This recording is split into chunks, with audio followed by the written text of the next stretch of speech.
to International Mental Health Competition 2024. I'm Izzatul Ummah as a project officer.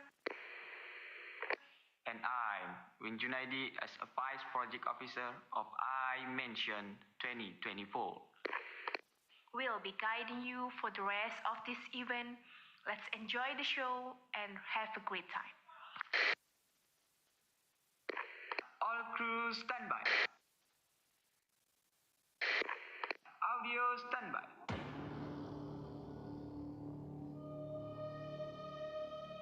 Lighting standby. Graphic standby.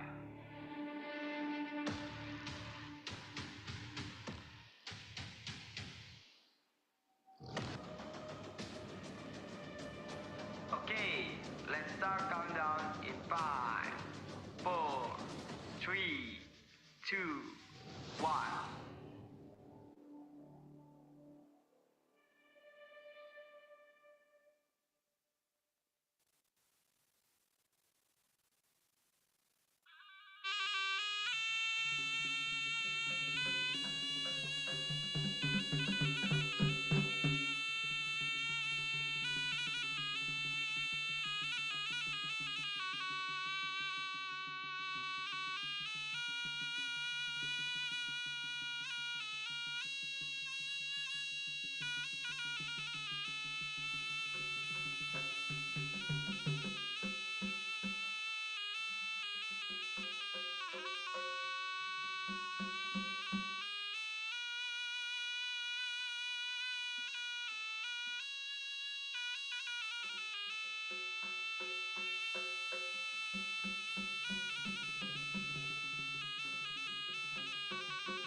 Ladies and gentlemen, with an honor, together we will sing the Indonesian national anthem and March USK.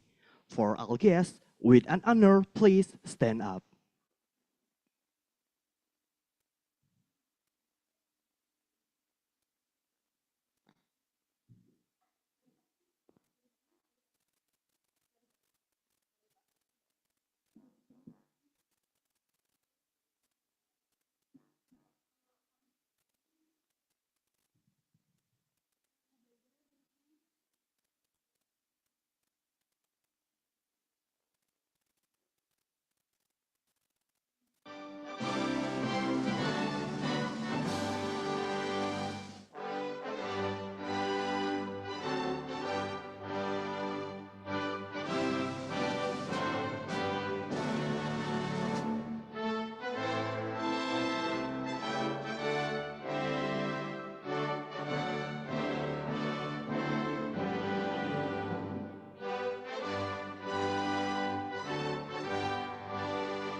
For all guests, please have your seat again.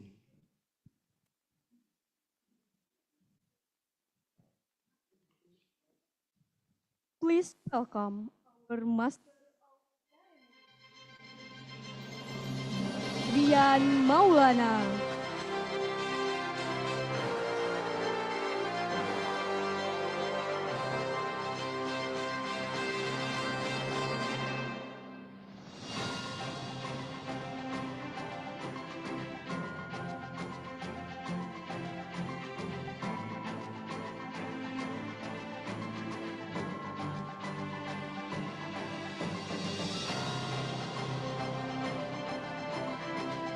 Assalamualaikum warahmatullahi wabarakatuh.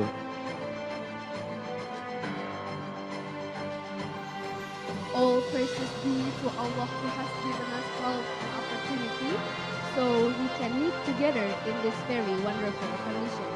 Peace and salutation be upon our Prophet Muhammad sallallahu alaihi wasallam, along with friends and family who brought us from the darkness into the lightness. Our respectable for Vice Rector 1 of Syah Kuala University, Professor Dr. Insinyur Agus Sapti, MSc IPU. Our respectable for Dean of the Faculty of Medicine, Dr. Syafrizal Rahman, MKes SPOT. Our respectable for Vice Dean 1 of the Faculty of Medicine, Dr. Ferry Dwi Kurniawan, SPPK, PhD, FAPSR. Our respectable for Vice Dean 2 of the Faculty of Medicine, Dr. Dedi Syahrizal, MKes. Our respectable for Vice Dean 3 of the Faculty of Medicine, Dr. Rina Suryani Oktari, SKet, MSc. Also, our respectable for Head of Psychology Study Program, Faculty of Medicine, Syah Kuala University, Dr. Mirza, SPSI, MSc. Our respectable for Vice Head of HIMSI Aceh, Mrs. Wida Yulia Firi Danda, SPSI, MPSI, Psikolog. Our respectable for Head of Badan Penanggulangan Bencana Aceh, Head of Dinas Pemberdayaan Perempuan Perlindungan Anak, Pengendalian Penduduk dan Keluarga Berencana. Our respectable for Head of Dinas Kesehatan, Dinas Pendidikan, UPT PPA Perlindungan Perempuan dan Anak, UPT Kemensos Sentra Darussadah, Head of Basarnas Aceh, and Director of SOS Children's Village, and also our respectable for Supervisor of HIMAPSI, Mrs. Navita Sari, SPSI, MPSI, Psikolog. Our respectable for our wonderful speaker for today's seminar, Mrs. Zahrani, SPSI, MPSI, Psikolog, and Dr. Koni Cairugan. Our respectable for our moderator, Mrs. Risana Rahmatan, SPSI, MSI. Our respectable all over lecturers and staff of the Psychology Study Program. Also, our respectable for the chairman of the Student Executive Board of the Syah Kuala University. Our respectable for the Student Representative Council of the Faculty of Medicine. Our respectable the chairman of the Student Executive Board of the Faculty of Medicine. Also, our respectable for the chairman of the Psychology Association of Syah Kuala University, Muhammad Fayat Matondang. Our respectable for the Association of Indonesian Psychology Students, Region 7. Our respectable the project officer of Imention 2024 activities, Izzatul Ummah. Our respectable the chairman of the TAKPRES. Our respectable all students from various institutions in attendance. Also, our respectable for the seminar participants and finalists of the Imention 2024 competition, and also our respectable all of the Imention 2024 committee. And of course, we would also like to say thank you very much for our sponsorship. Thank you very much for Island, Geprek Barbar, BKKBN, and Toko Buku Terapung. And of course, this event won't be here without the support of our media partners that we cannot mention one by one, who have supported us during the process of making this event. I am Naomi Aristo. And I am Rian Maulana as Master of Ceremony of the Day. Welcome you to the International Mental Health Competition Seminar, Imention Imention, with theme theme Innovating Stress Management in Student Life 2024.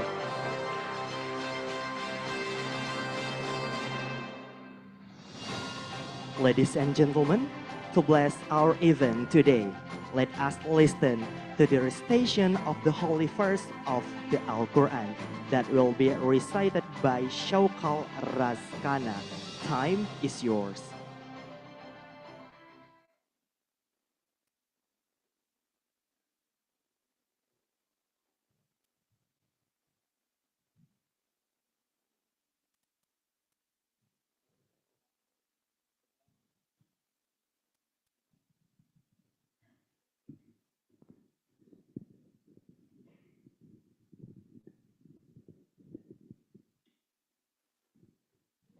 Assalamualaikum warahmatullahi wabarakatuh.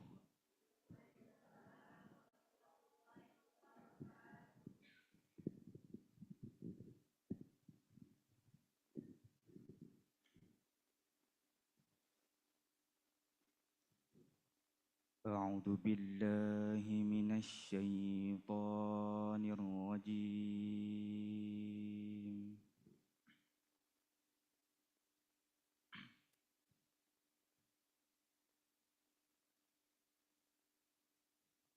Bismillahirrahmanirrahim.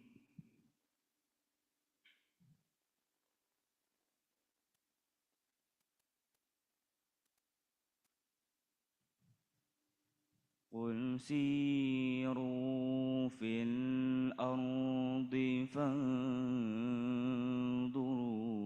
كيف كان عاقبة الذين من قبل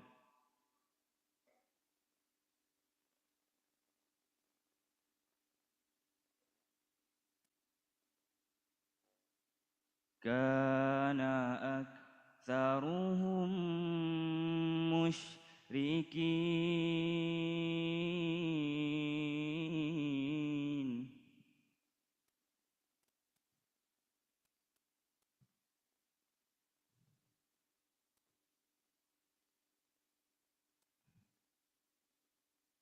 فأقم وجهك للدين القيم من قبل أن يأتي يوم لا مرد له من الله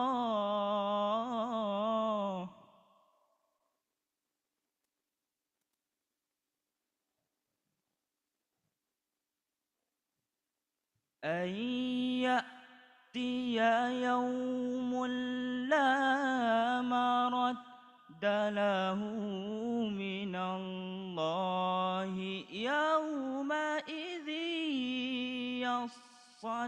يصدعون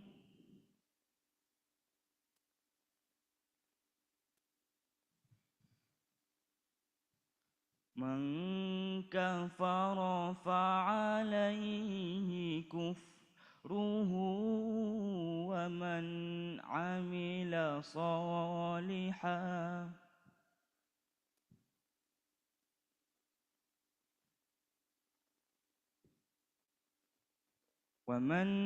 عمل صالحا فلأنفسهم يمهدون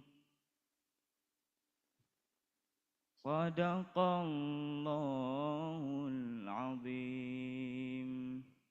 Assalamualaikum warahmatullahi wabarakatuh.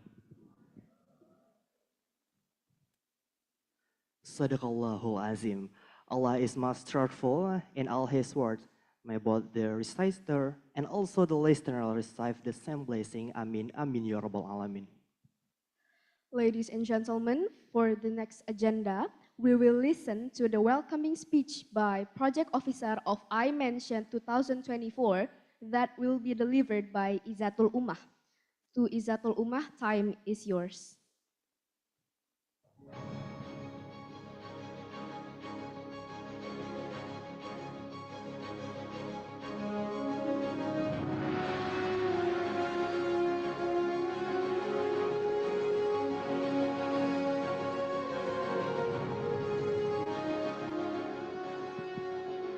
Assalamualaikum warahmatullahi wabarakatuh.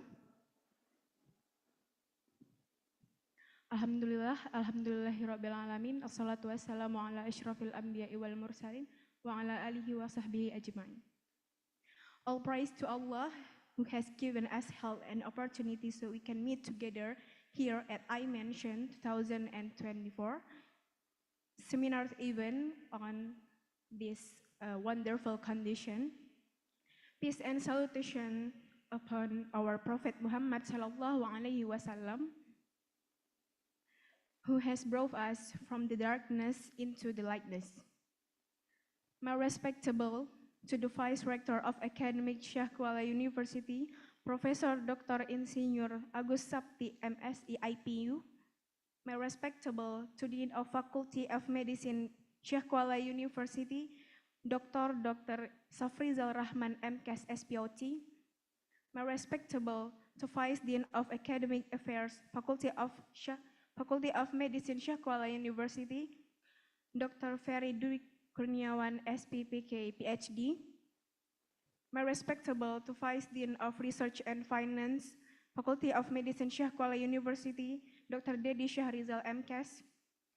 My respectable to Vice Dean of Student Affairs, Alumni and Partnership, Faculty of Medicine, Syekh Kuala University, Dr. Rina Suryani Oktari, SCAP MSE. My respectable to the Head of Psychology Study Program, Faculty of Medicine, Syekh Kuala University, Mr. Mirza SPC MSE. My respectable to the Head of Psychology Student Association, Faculty of Medicine, Syekh Kuala University, Muhammad Fayad Matondang. And also my respectable to the representative from Aceh Disaster Management Agency or BPBA, Banda Aceh Health Office, Banda Aceh Education and Culture Office, Banda Aceh Office of Women Empowerment, Child Protection, Population Control and Family Planning, Technical Unit of the Indonesian Ministry of Social Affairs, Santra Darussangadah, Technical Unit for the Protection of the Women and Children Banda Aceh, the Director of SOS Children Village, and the Head of Basarnas Aceh. And also my respectable to the speakers and moderator for the international seminar from University Syekh Kuala and Griffith University. My respectable to the dearest guests from Student Association of Syekh Kuala University, Student Association Faculty of Medicine Syekh Kuala University, and also other associations from Syekh Kuala and other universities in Banda Aceh who have attended this event. Respectable also to dearest participant of the international seminar and finalists of international competition, and my deepest appreciation to all Imention 2024 committee members.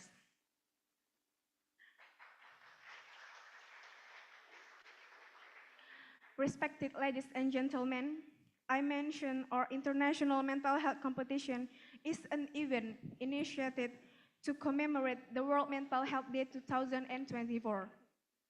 Mental health has been a pressing issue this day.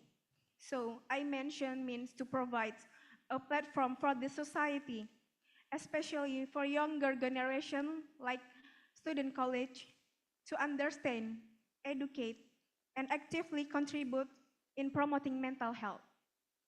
This year, Imention 2024 offers some of activities such as free counseling, international competition, and today we will be held international seminar with the theme Innovating Stress Management in Student Life. We hope that through Imention, we can make significant contribution to society, especially younger generation like student college, by raising awareness about mental health issue, solving problem, and improving life quality as a student college in pursuing academics. That is all I can share for now. Thanks for your attention. Assalamualaikum warahmatullahi wabarakatuh.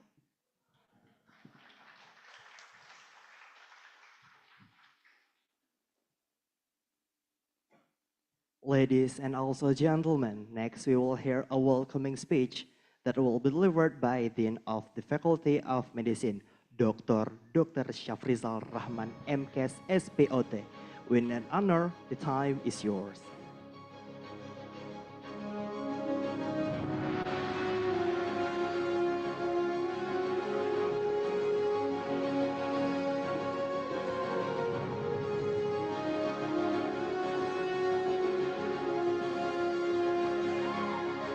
Assalamualaikum warahmatullahi wabarakatuh.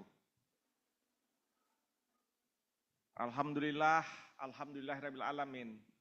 Wassalatu wassalamu ala asrafil anbiya'i wal mursalin wa ala alihi wa sahbihi ajmain. First of all,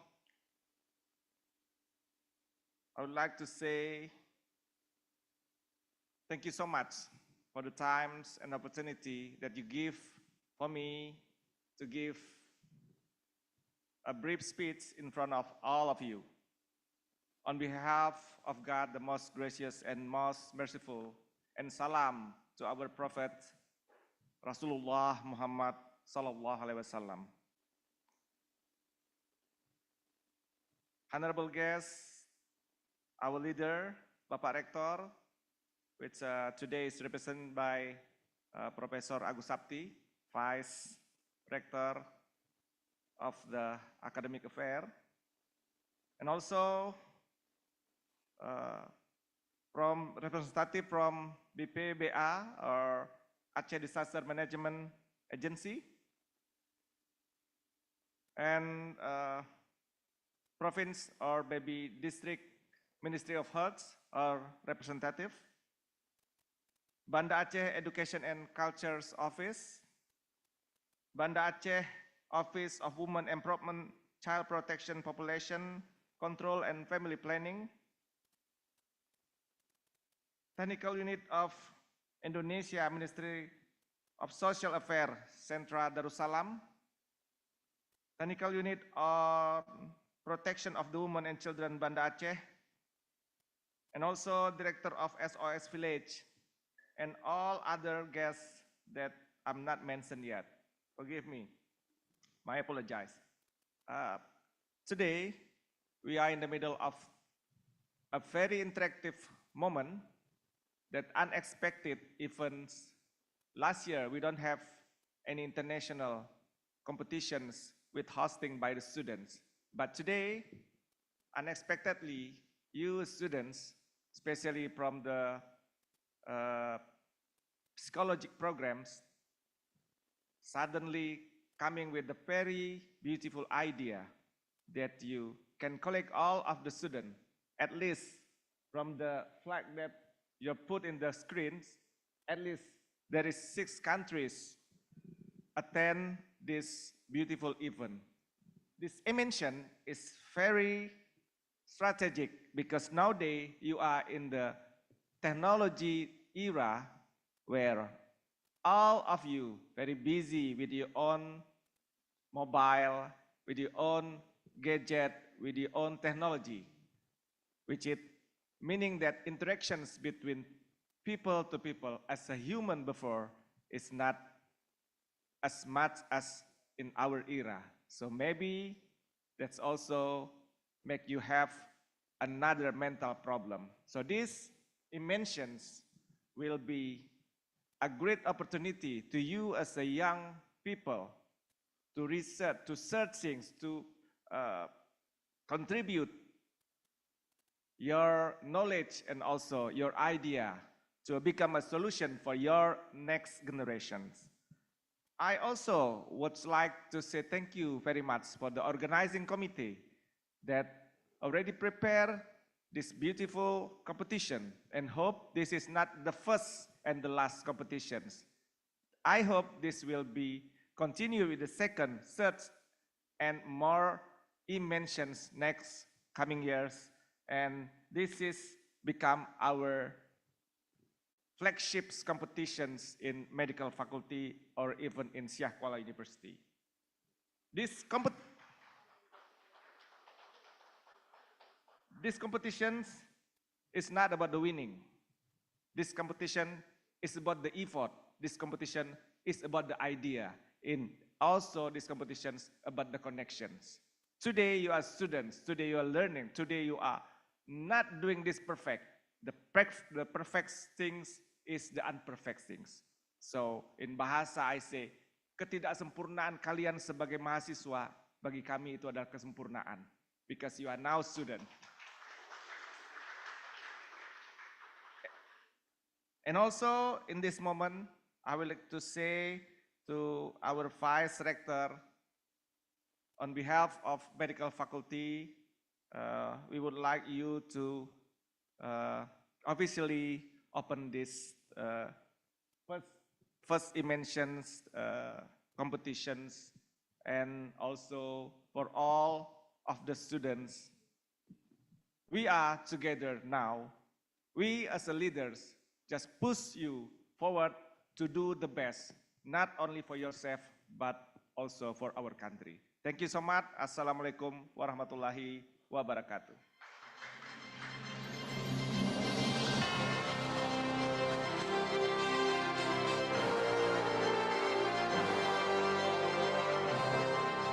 Next, please welcome the opening remarks and also symbolically continued with the opening event that will be delivered by Vice Rector 1 of Syah Kuala University, Prof. Dr. Insinyur Agus Sapti, MSI, IPU, with an honor. Time is yours.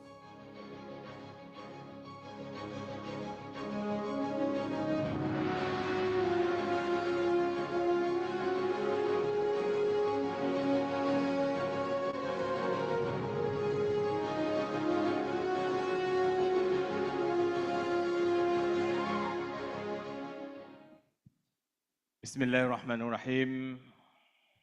Assalamualaikum warahmatullahi wabarakatuh.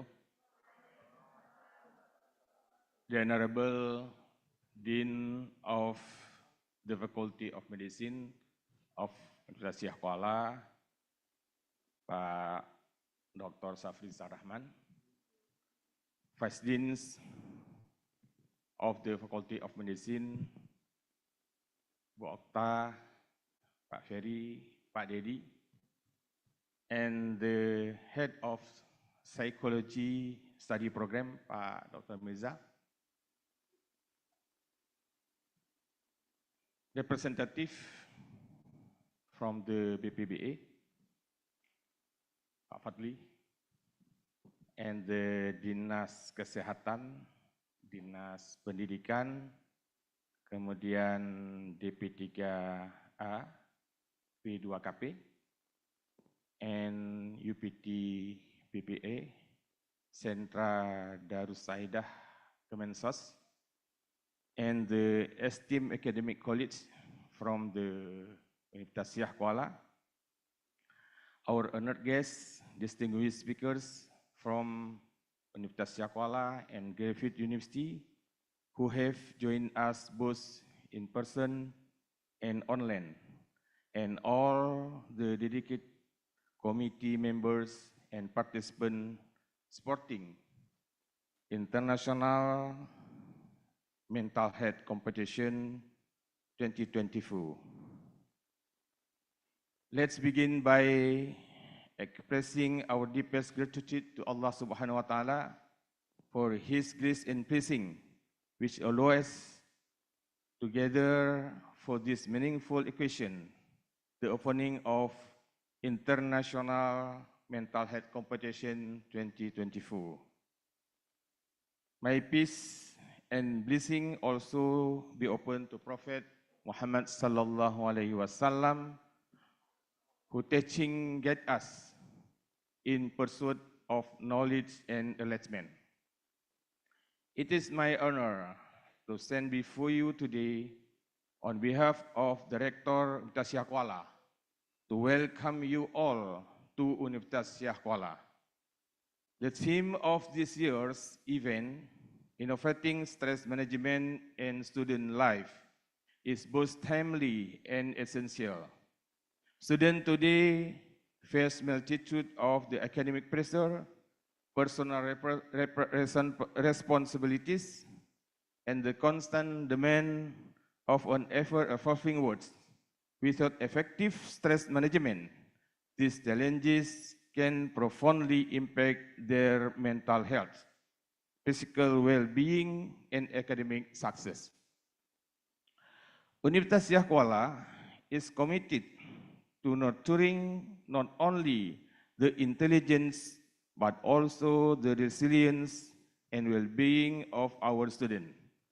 We are proud to support Imention, a program that creates awareness around mental health and offer a platform for innovative solutions.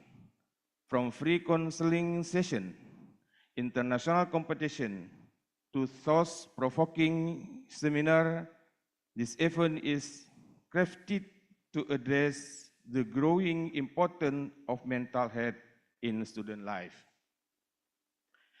I would like to express sincere gratitude to the organizing committee for their dedicated and hard work in bringing this event to life. The collaboration between Universitas Syah Kuala and Griffith University highlight a strong, shared commitment to mental health awareness and student well-being on the global level. This partnership reflects our collective strength and unity in addressing this important issue. In closing, I extend my best wishes to all participants for a productive and inspiring experience of this event.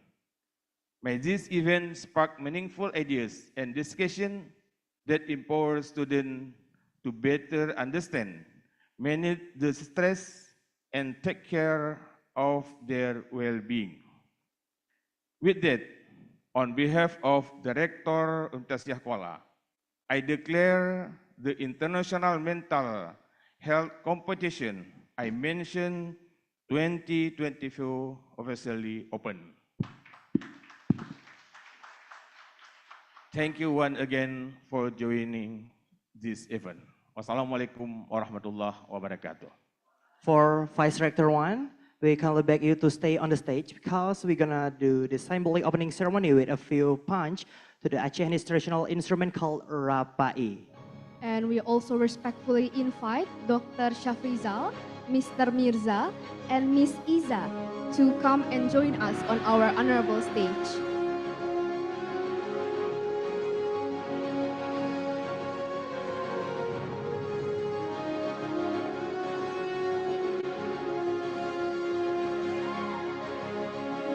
All right, ladies and gentlemen, with a few minutes again, we're gonna see symbolic opening ceremony in this honorable stage. And also, with a few punch to the Acehnis traditional instrument, it's called rapai.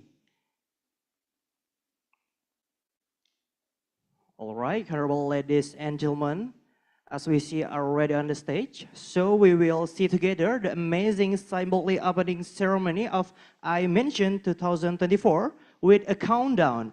5, 4, 3, 2, 1.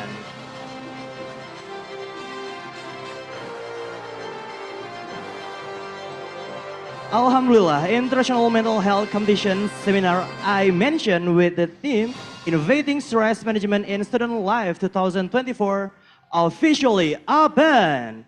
Please give a big applause for us. And also, we take a few minutes for taking a picture.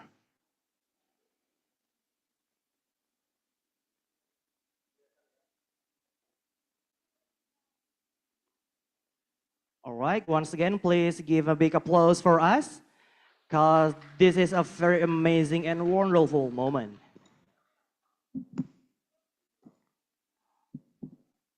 All right, with honorable, please have your seat again.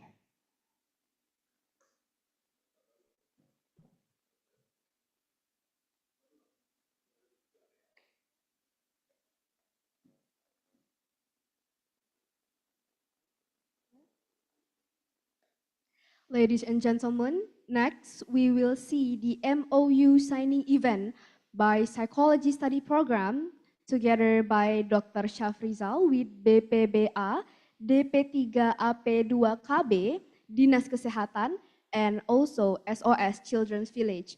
With an honor, please come and join us on the stage.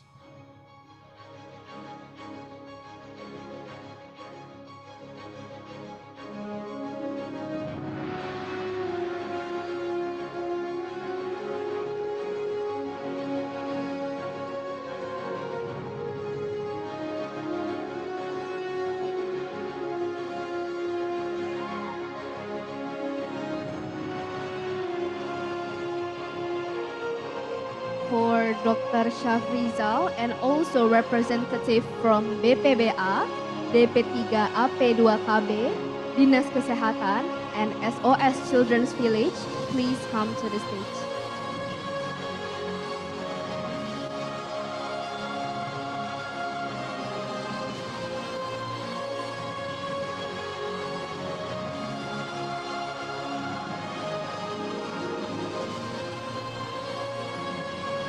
All right, ladies and gentlemen, what amazing moment. A few minutes again, all sit together.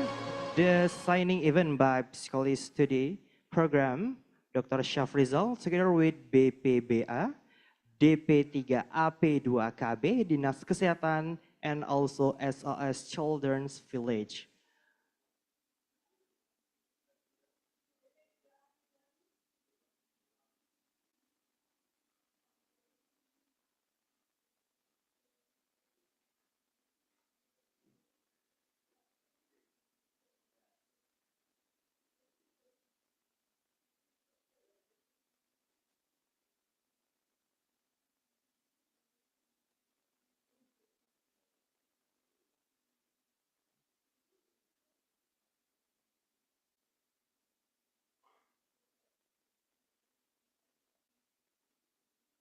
What amazing moment, ladies and gentlemen. Now we'll see together the signing MOU by Psychology Study Program, Dr. Syafrizal together with BPBA, Dinas Kesehatan, DP3AP2KB, and also SOS Children's Village. It is a wonderful moment. And for the documentation, please don't miss this activity. Wow. And also, our ladies and gentlemen, please give a big applause in this event. It was a wonderful and amazing moment.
All right, ladies and gentlemen, after we sing the sign of the MOU, next we will take a few moments of taking a picture with our honorable guests in this activity, on this event, of course. We also kindly begging our honorable guests to come and join us on the honorable stage. Vice Dean 1 of Faculty of Medicine, Dr. Ferry Dwi Kurniawan SPPK PhD, FAPSR. Also Vice Dean 2 of Faculty of Medicine, Dr. Dedi Syahrizal MKes. Vice Dean 3 of the Faculty of Medicine, Dr. Rina Suryani Oktari SKF MSI. Head of Psychology Study Program, Faculty of Medicine, USK, Dr. Mirza SPSI MSI. Vice Head of HIMSI Aceh, Mrs. Wida Yulia Firidanda, SPSI MPSI Psikolog. Head of Badan Penanggulangan Bencana Aceh. Head of DP 3AP 2KB. Head of Dinas Kesehatan, Dinas Pendidikan, Directorate SAS Children Village. UPT PPA, UPT Kemensos Sentra Darus Saadah. Head of Basarnas Aceh, and Supervisor of HIMAPSI.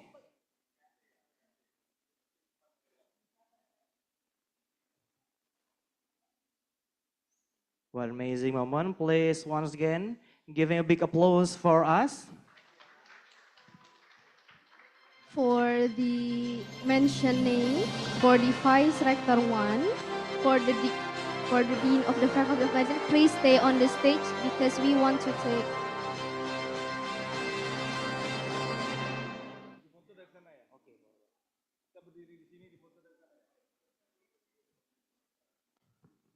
For all of the honorable guests and also participants, please stand up. Please stand up.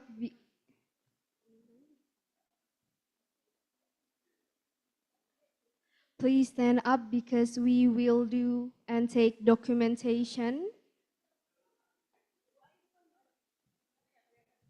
What amazing moment, ladies and gentlemen.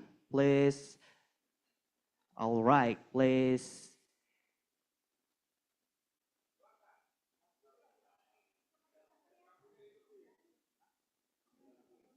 All right. Okay, please turn on the lamp first. You will see this taking a picture first. And we'll see all ready for our honorable guests.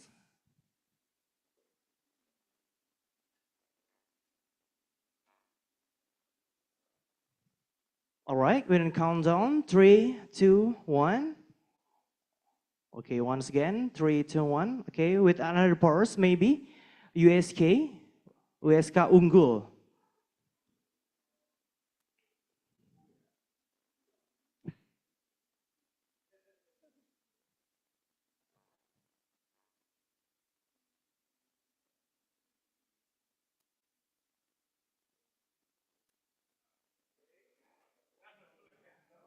Okay, are you done? All right. To our honorable guests, please have your seat again. And please giving a big applause for us.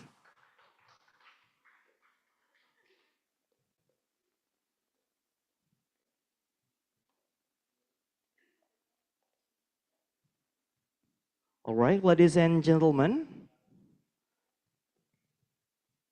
The next agenda together is the prayer will be delivered by Rida Jalasi Arain.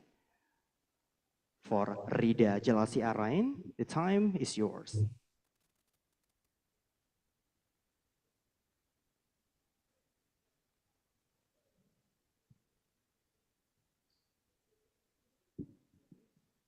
Assalamualaikum warahmatullahi wabarakatuh.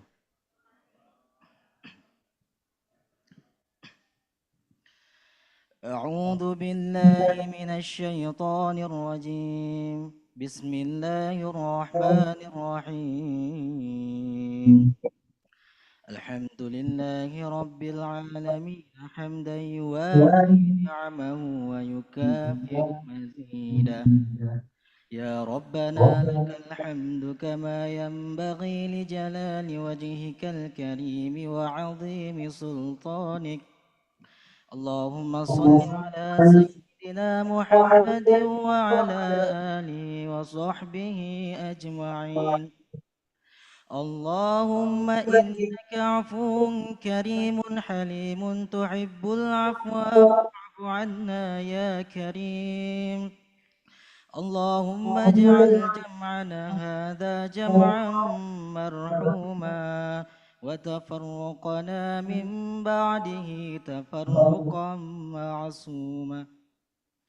اللهم اقسم لنا من خشيتك ما تحول به بيننا وبين معصيتك، ومن طاعتك ما تبلغنا به جنتك، ومن اليقين ما تهون به علينا مصائب الدنيا.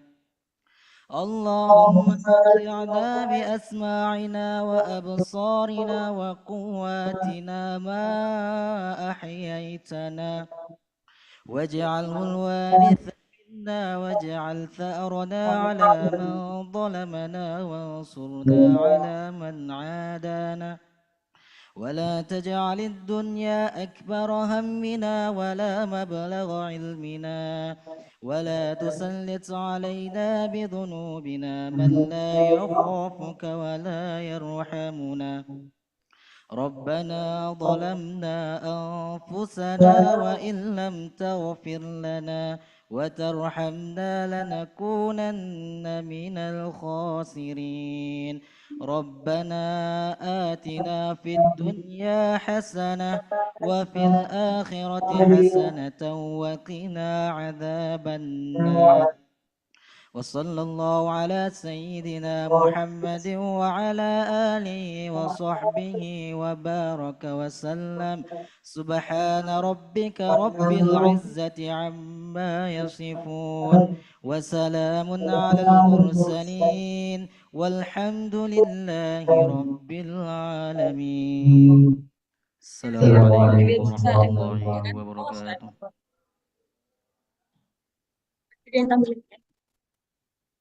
Ladies and gentlemen, once again, also we will like say thank you very much, of course, with our wonderful sponsorship.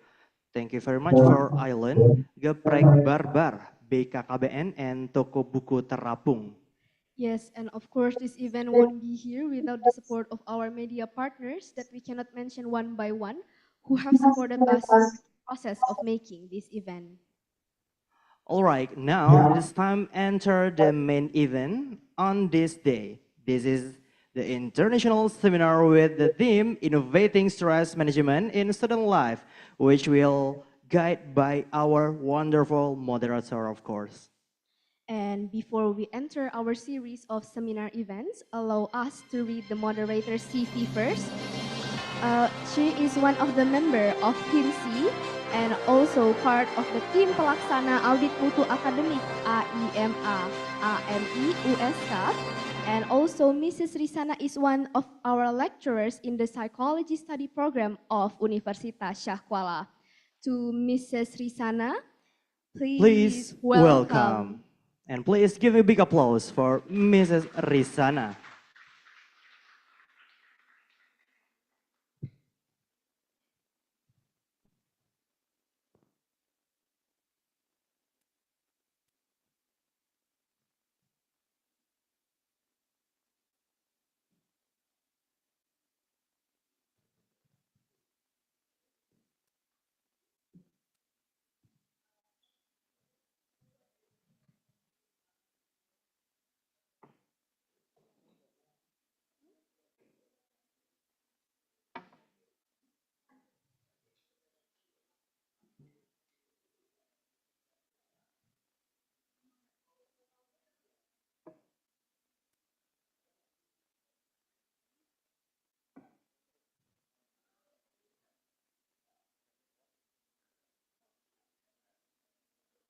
Okay, everyone, please give a big applause for our moderator for today, Mrs. Risana.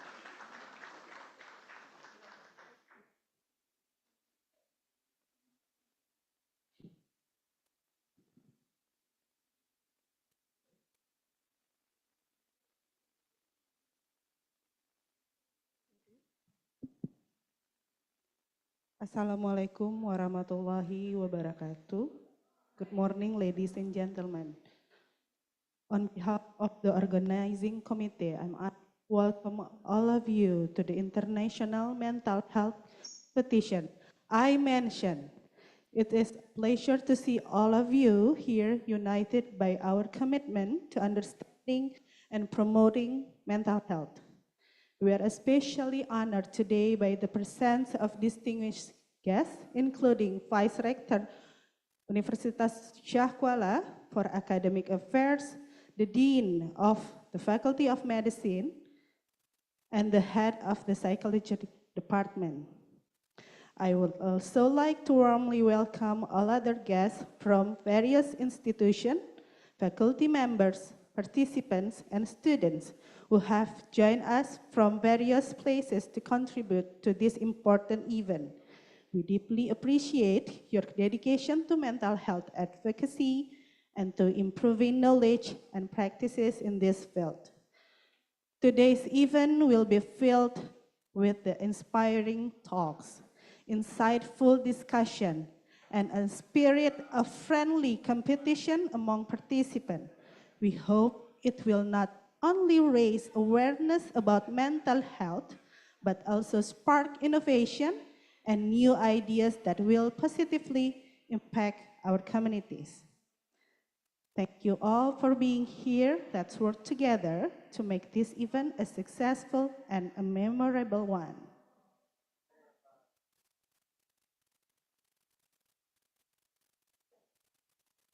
Now, to begin our first session, it is my pleasure to invite our esteemed speaker, Mrs.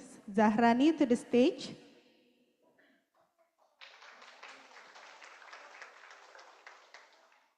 Mrs. Zahrani has been a strong advocate for mental health and has contributed immensely to this field.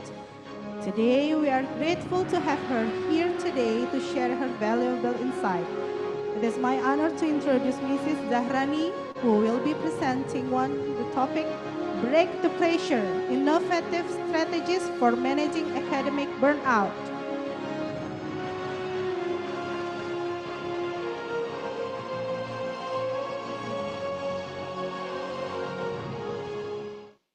Okay, I would love to explain the expertise and the experience of Mrs. Zahrani.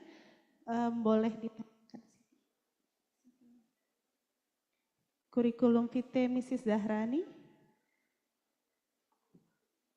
Zahrani SPC, MPC Psycholog, born in Biren, November 16, 1995.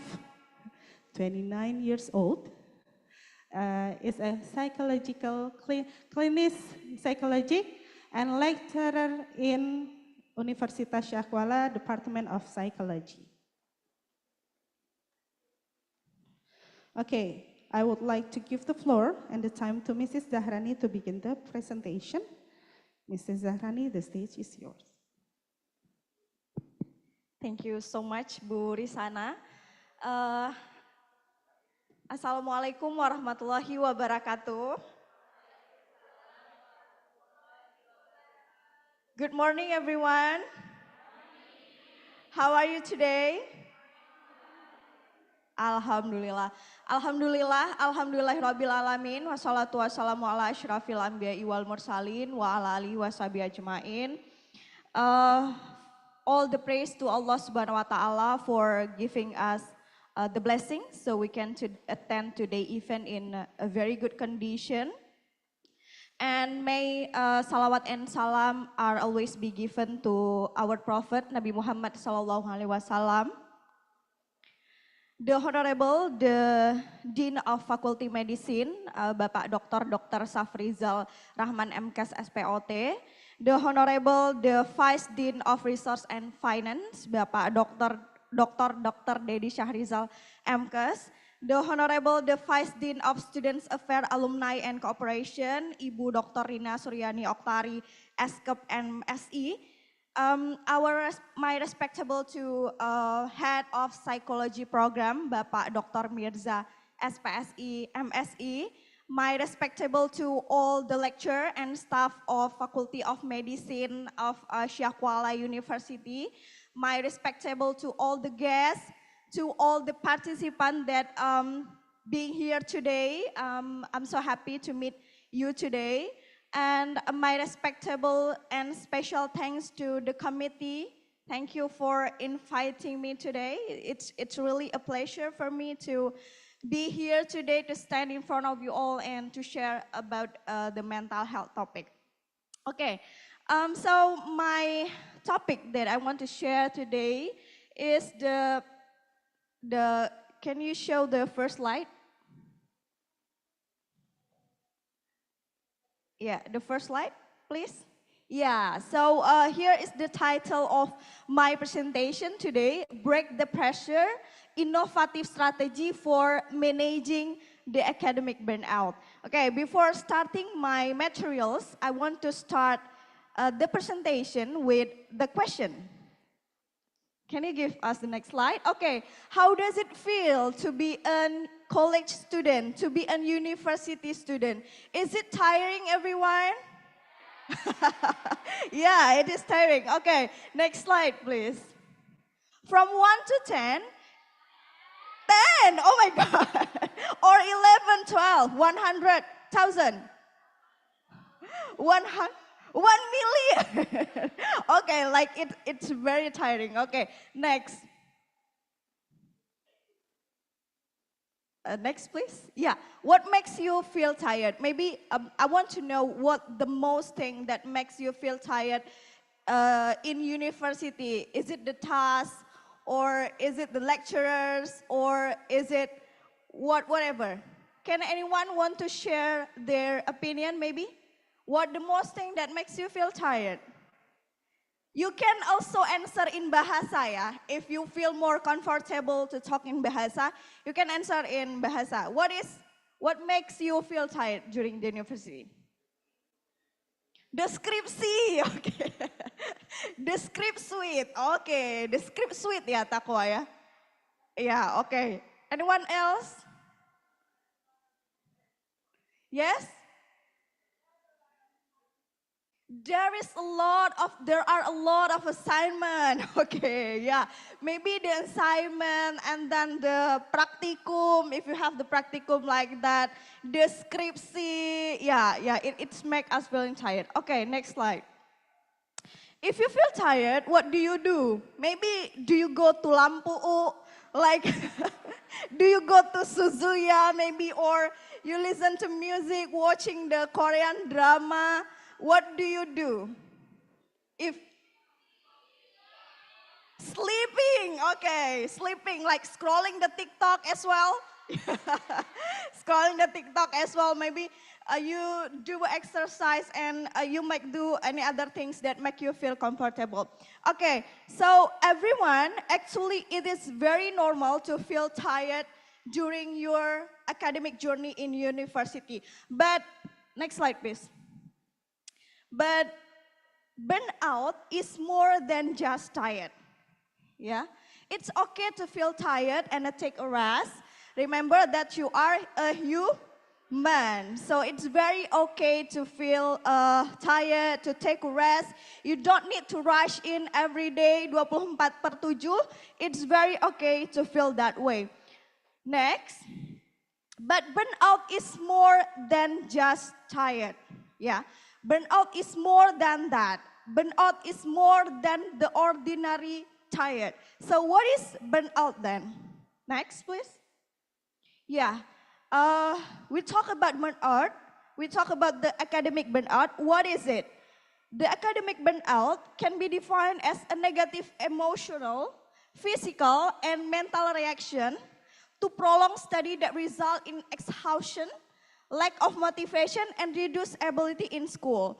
So if you experience the academic burnout, you will feel more than just tired, but it is the prolonged feeling of exhausted. Like you feel exhausted, for a long time. Even if you got to sleep, you still feel like you have no energy to do something.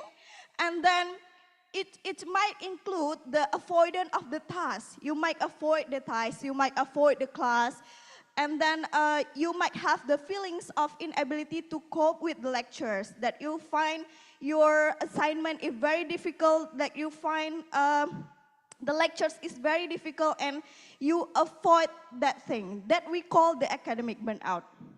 Okay, next. So how it is different from the ordinary stress?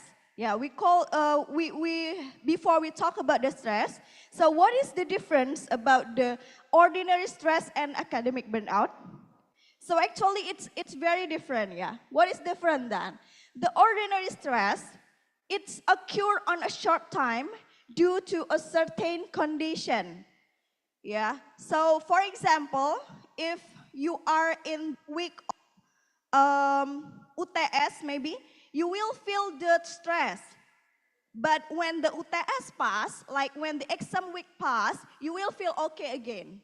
That's we call the ordinary stress, yeah. So it's just the short term and due to a certain condition. And the ordinary stress is you feel like you have so much on your plate, like too much work to handle, like you said before, too much assignment, too many responsibilities. Maybe you are also join the organization and you feel like you have so many responsibilities and too many hours spent working. But the academic burnout is something that very, very different. When you experience the academic burnout, you will feel a long time or a prolonged stress. And there may be feeling of hopelessness as well, and apathy or emptiness, yeah. If we take the example before, when you experience the academic burnout, you will feel the prolonged stress, no matter whether it is the exam week or not the exam week, like you will feel that all the day, 24/7 ya. And there may be feeling of hopelessness, apathy, and also the emptiness, the numbness ya. You will feel like you don't have enough, not enough motivation, not enough energy, not enough care. Yeah, it is if you experience the academic burnout. And also, do not misinterpret the burnout and the depression as well. Yeah, like we see, the depression is also has like you will feel exhausted, you will feel like you have no energy to do something, but it is different with burnout. If it is depression, it is impact all of your aspect of life. But the academic burnout just related to the academic thing. You feel like you have no energy related to academic thing. But when it is depression, you will feel like you are exhausted, having no energy, loss of motivation in every aspect of your life. You got it, right? Yes. Okay, next. Yeah, so what caused the academic burnout in the college student, in the university student? First of all, work overload. So maybe you have like so many assignments, so many practicum, also there is scriptsy. It can lead to the academic burnout if you cannot manage it well. And then problems finding identity. Do you feel like you are in the stage of finding identity right now? Yeah. Have you found it? Not yet. Okay. It's okay. Take your time. Yeah. During this phase of emerging adulthood, you will feel like this is the phase of you for finding identity. And if you have like identity confusion, it can also be the risk factor to the academic burnout. And then maybe uncertainty about the future. Do you feel uncertainty about the future? Yes, okay. Yeah, if you feel that way, it can also can lead to the academic burnout. And then interpersonal relationship problems. We are human, we might have the interpersonal relationship problem, like maybe we have the problems with our parents, we have problems with our friends, we have problems with our lecturer. Maybe we will have that problems, and it will also can lead to the academic burnout. And then self-doubt, yeah, self-doubt. I think it is something that often occur in us. We feel like we don't believe in ourselves, right? It is also can lead to the academic burnout. And then neglecting other areas of your life. This is very important. Like when you work, when you are in the university, you still have your other areas of life. Your task is not just in the university. Your task is not just kuliah, okay? But you also have other areas of your life. You have your friend, you have your family, you have any other life. And if you neglect that areas and just focus on the academic, it is also can lead to academic burnout. So it is better to do the work-life balance, yeah. Okay, then the accommodation of worries. The accommodation of worries as well, it can lead to the academic burnout. Like when you are being the college student, sometimes you have worries like at the end of the month, at the end of the month, you might have the worries like kehabisan uang jajan, like maybe you think about bayar kosan. So there are so many the accommodation of worries that can lead to academic burnout. Okay, next please. So this is how before, the slide before, please. Next. Yeah, okay. So there is the aspect of academic burnout. If you experience the academic burnout, you might experience this. The first one is exhaustion. You will feel exhausted, not just physical, yeah, but you feel exhausted in the cognitive and also in your affective. And also you will feel the disengagement, like like you feel disengaged with your task and then can result in the avoidance behavior. You avoid your lecturers, you avoid the assignment. Yeah, if you experience the academic burnout, you will experience the exhaustion and also disengagement. So how do you know that we are experiencing the academic burnout? Next. This is the common ways that you can know if you have the academic burnout. The first of all, like you lost motivation. You feel like you lost motivation with your lectures, with your academic, and then feeling exhausted no matter how much the sleep you get, resulting in fatigue and insomnia. Yeah, no matter how much sleep you get, you still feel exhausted, and sometimes it can resulting in fatigue and also insomnia. Easily hurt and unstable emotion. You feel like senggol bacok that way. You feel like you are very sensitive. Yeah, it can be one of the signs that you are experiencing the academic burnout. And then decrease the productivity. Your productivity decrease, and then lacking of inspiration and creativity. When you do your task, you feel like it is very hard to get the new idea. And then you feel like you lost confidence in academic abilities. And then you feel incapability to meet the deadline. And then you feel inability to concentrate on lectures. Like in the class, you feel like very, very hard to concentrate. And then feeling bored or uninterested. You feel bored, you feel uninterested, and then sometimes it also can result in higher frequency of illness due to stress and exhaustion. It sometimes make you feel like you have migraine, you have pain in your body. Yeah, it can be the sign that you have the academic burnout. Okay, next.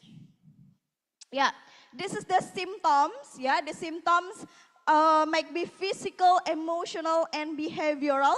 Like the physical, you feeling tired, you have difficulty to sleep, you experiencing a change in your appetite, and also you have headache and muscle pain. In emotional, you feel lack of motivation and experience feeling of self-doubt, and then you feel like you are a failure, you feel like you are lonely, and then feeling dissatisfaction, yeah. Okay, and in behavioral, you might the symptoms of academic burnout there is the social isolation, like you isolate yourself from your friend, isolate yourself from your lectures, not performing your responsibility, like maybe in teamwork, like you have the responsibility, but you don't do the work, you're not performing your responsibilities, and academic related anger outbursts, like you feel sensitive. Next. Next, please. Okay, so what is the effect of the academic burnout if it is not treated? The studies on burnout show that burnout is positively related with psychosomatic problems, and then insomnia, depression, health problems, and also decrease the productivity at the faculty level. Yeah. And it is also can lead to suicide ideation based on some research. The academic burnout, it is also can lead to the suicide ideation. Next slide. Okay, so if we talk about suicide from the data from WHO 2024, we found that more than 720,000 people die due to suicide every year. So it is a very, very high percentage, and it must be our concern. Next. Did you know suicide is the third leading causes of death among 15 sampai 29 years old? So it is the third leading cause of that. The reason for suicide are multi-phase, it can be so many reasons. For every suicide, there are many more people who attempt suicide. This is the fact that I got from WHO 2024. Next. Okay, so actually there's the cycle of suicide. Yeah, before it is the suicide, it is begin with the suicide ideation. So like we might have the suicidal talk at first, the suicide ideation, and then it can lead to the suicide attempt, and then to suicide. So it is a begin with the suicide ideation. Next. So my team and I did the research about the correlation between the academic burnout and suicide ideation among the university students in Banda Aceh. So we did this research in one of the university in Banda Aceh to see the correlation between the academic burnout and the suicide ideation among the college students. Next. Yeah, so the population is 23.700 university students. The sample of our research is 410 participants, and then this is the data found. We found that 64% of the university students experience the burnout, yeah, and 36% normal. More than that experience the burnout.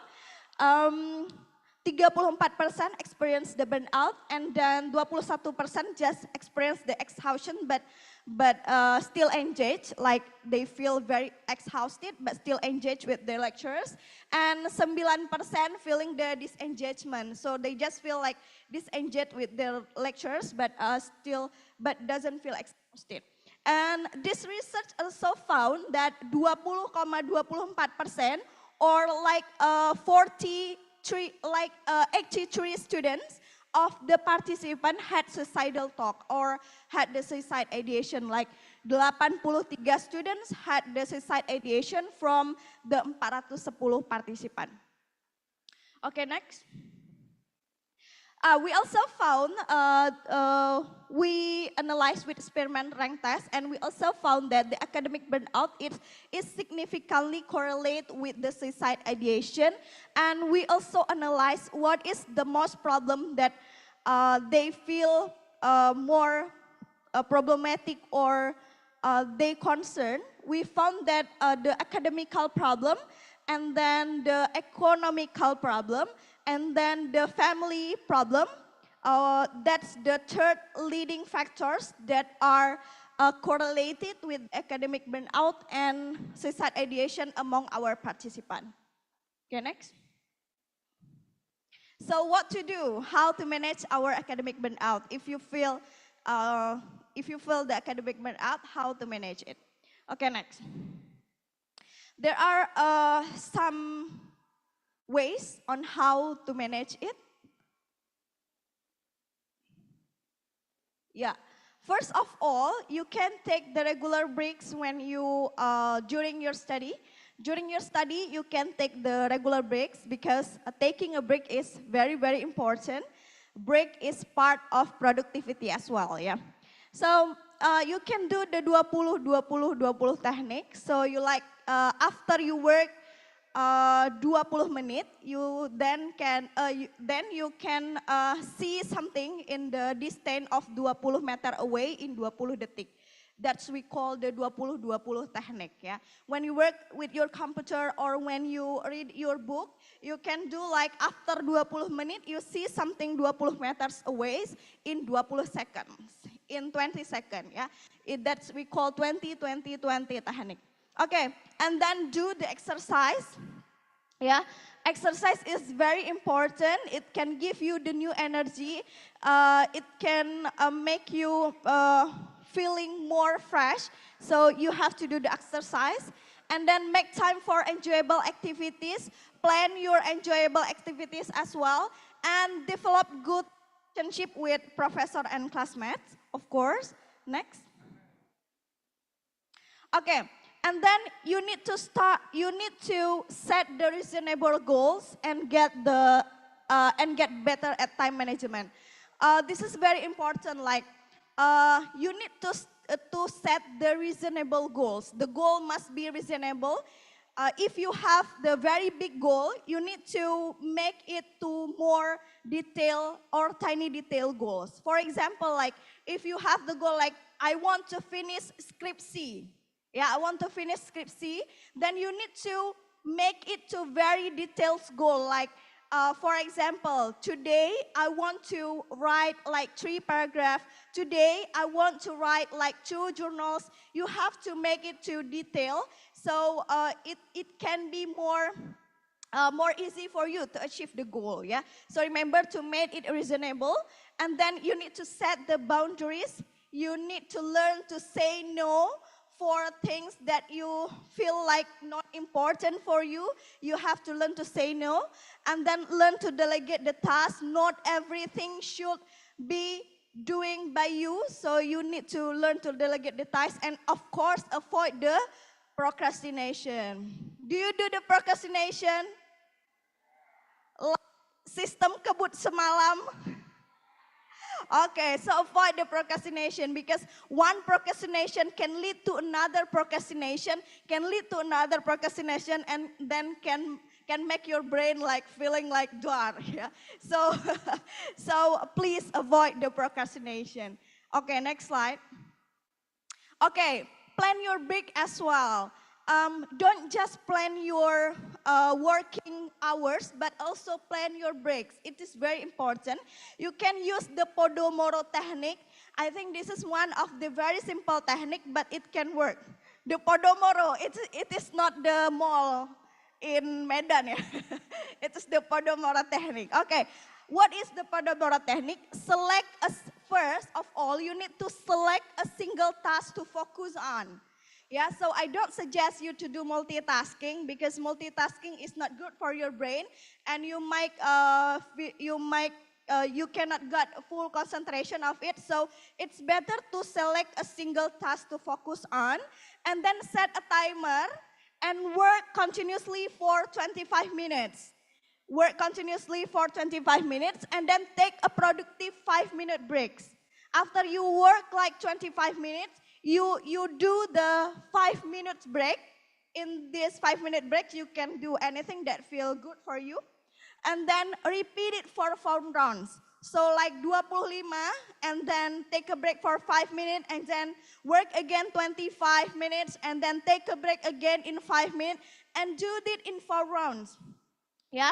And after this, take a longer break for 30 minutes and repeat. Yeah. After you do it in fourth round, you can take a longer break for 30 minutes and repeat. But if you feel like after that you still have the lectures to do, the assignment to do, you can repeat it again. Yeah, so it's the Pomodoro technique. It makes you feeling more fresh because there is a break.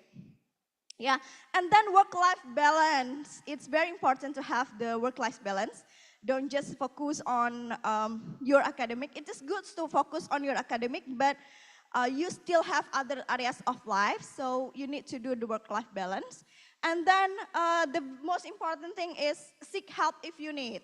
So if you think you need, if you have did all the things that I said before, or if you did the break and you feel like it's still very difficult, you still like very exhausted, you experience the academic burnout, you can seek help if you need. Yeah, don't be afraid to seek help. It's okay to seek help. It's okay to not be okay. Okay, next slide. Next slide. Next slide again. Okay. So I think I would like to end my presentation with a quote. Yeah, take a rest. Not everything has to be done right away. When the days are harsh and you are not feeling very well, it is okay to take a rest for a while. So everyone, it's okay to take a rest. It's okay to take a break because it is part of being productive. It can make you feel more fresh, and then it can make you feel more productive. Yeah, it's good for you. It's okay to take a rest. Next. Yeah, I think that's the end of my presentation. I would like to say thank you so much for your very good attention. Thank you so much. Wassalamualaikum warahmatullahi wabarakatuh. I give it back to Bu Risana. Thank you, Bu Risana. Thank you. Can we get another applause, please? Okay. Mrs. Zahrani, before another one asks you the question, I think I will ask you first. Yes. Yeah, ujian. Okay. In Pomodoro technique, you said about take a 5 minutes of a product, take a productive 5 minutes. Would you please explain to us what is it 5 minutes productive break? Okay, thank you so much, Bu Risana. Maybe first of all, I would like to explain that why 25 minutes, yeah? Because our brain cannot concentrate on like in an hour, we cannot do that. Like our, what we call the batas, like we, like the limited of our concentration is like 25 until 30 minutes or 25 until 35 minutes. That's why we do the 25 minutes. And then 5 minutes. Yeah, 5 minutes break. When we do the 5 minutes break, we can do, make sure here you do the productive break. Like you do the productive break, yeah. I mean the productive break is do something that you feel make you more fresh. Maybe you can like do the grounding, or you can do the exercise, or anything that make you comfortable. In the 5 minutes, your brain will be more fresh, and then you can continue on your task. That's why we do the 25, 5, 25, 5, 25, 5. Yeah, that I think that is it, Bu Risana.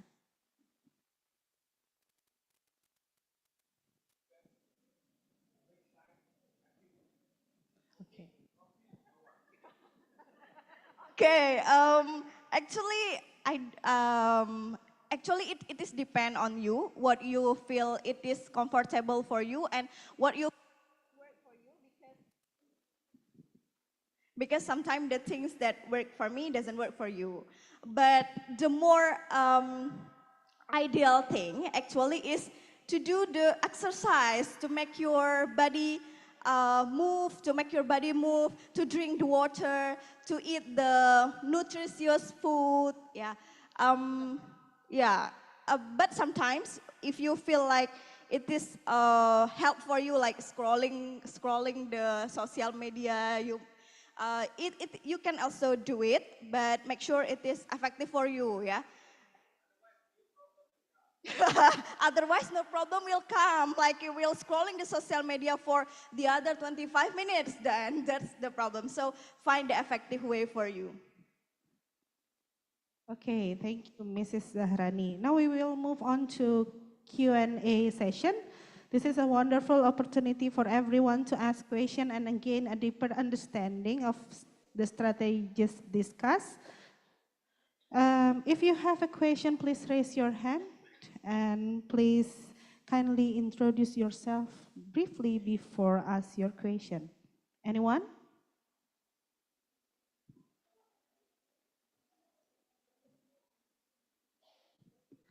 On my right, please.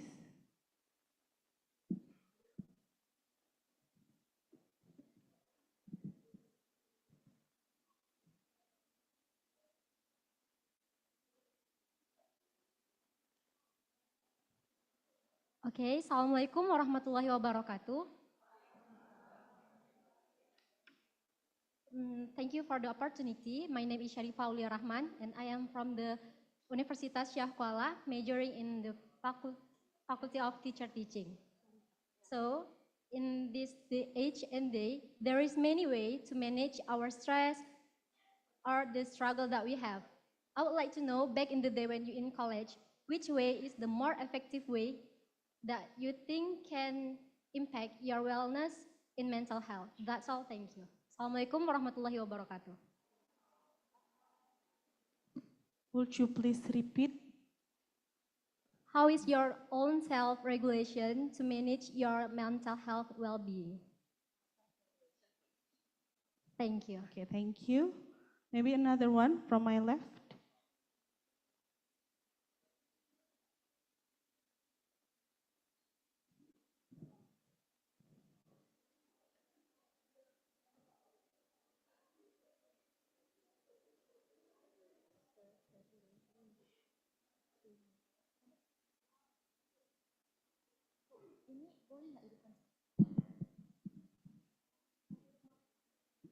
Bismillahirrahmanirrahim. Assalamualaikum warahmatullahi wabarakatuh. Thank you for the opportunity. My name is Diki Alisan Arisha. I'm a psychology student too from Syah Kuala University. My question is the academic burnout have the correlation between the level of the resilience of someone? Thank you.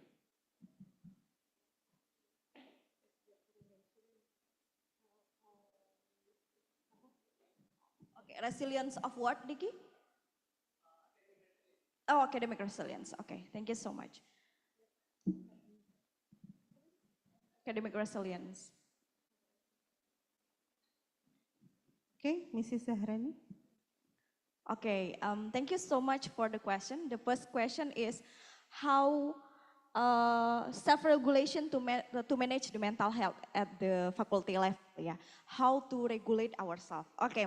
First of all, this self-regulation, it is very, it has the correlation with the mental health. So how to regulate ourselves? I would like to say that as the university student,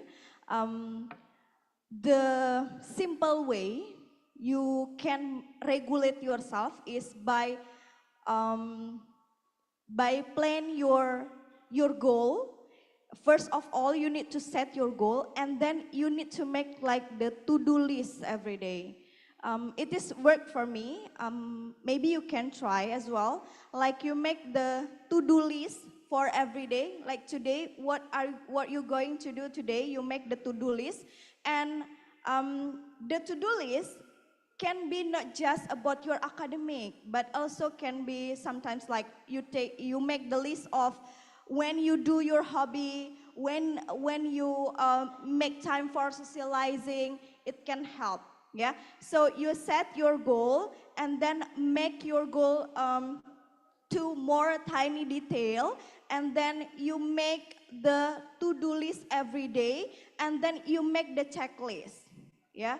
So if you have make your to-do list every day, you can do the checklist. At the end of the day, you can do the checklist, and you can also give yourself the appreciation if you can finish your to-do list. You can give yourself reward. But remember, jangan kebanyakan self reward, nanti habis duitnya. Yeah, you can do the self reward, you can do the self appreciation to make you feel more comfortable. So set the reasonable goal, make the to-do list, make the checklist, and then you can appreciate yourself for that. And the other question is, I hope it can answer your question. Yeah. The last question is from Diki. Is there, yeah, okay. Is there the correlation between the academic burnout and academic resilience? I think, yes. I think the question is yes. The academic resilience and the academic burnout. So if you have the higher academic resilience, it's mean like you have, like you more tough in your on your lectures, on your assignment, on your during your academic journey. You are more tough during your academic journey, and it can impact to the academic burnout. So the higher academic resilience, it might be the lower academic burnout you feel. I think that's the answer for Diki question. Thank you so much. And yeah, okay, Pak. I feel like the gun. Because the topic that the presentation was very good, very wonderful, and inspire us. But it's a different visions between you, student, and me as the parent. You see, in my time, my mom said that don't make our house messy. So make it tidy. Otherwise, if you need some things that like activity that will make everything messy, go out from the house. I mean, just do it in the field, in the garden, and whatever. Nowadays, I saw a lot of students, including my children, that when they have like burning out situations, they come to the house, they make something activity, such as they make innovation, they make a cake, they cook, and whatever. And after that, our house messy. Yeah, they are happy, but their moms will cranky. So what do you think about that? Yeah. Thank you so much. Okay, a very interesting question. But yeah, I think we need to give the space for the children to experience, to create some things, to express their creativity. We need to give the space, and we as parents need to understand that. And we need to understand that. I feel nervous to talk to the dean like this because, yeah, we parents need to understand that because, moreover, it's the children, yeah, the children in the golden age. Yeah, we need to give this space for that, and maybe we as a parents would like to give more effort to clean the house like that. So I think it's very good to give the space for the children to. But if you are in this age, you are the college student, don't hope your mom to to clean your house. You clean yourself. If you express something, is you make the creativity, and then you feel like the house is very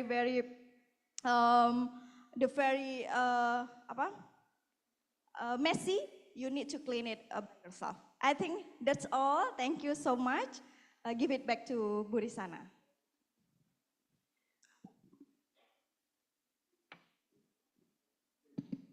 Okay, can we get another applause for Mrs. Zahrani? Okay, to close the session, let's reflect on the powerful and valuable insight from Mrs. Zahrani. Academic burnout is a serious challenge affecting students worldwide. As we've seen through Mrs. Zahrani's presentation, she has provided us with practical strategies to recognize, manage, and even prevent burnout, from setting boundaries and using techniques like the Pomodoro method to cultivating supportive relationship and balancing work and rest. These tools are invaluable for maintaining both mental well-being and academic success. And last but not at least, please do not misinterpret between burnout, stress, and depression, okay? We hope that each one of you leaves here feeling empowered with new strategies and greater understanding of how to manage academic pressure in a healthy and productive way. Thank you once again, Mrs. Zahrani. Okay, you may leave and you can go back to your seat. Thank you. Mrs. Zahrani.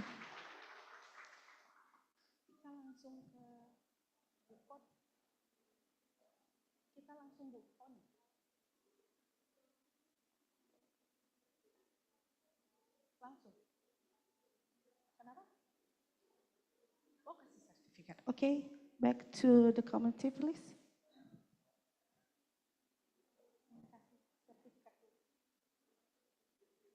Silakan MC-nya. Oke.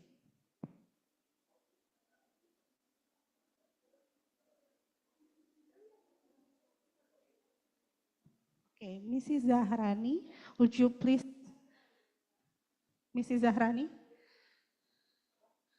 would you please step ahead? Okay, we will give you the certificate.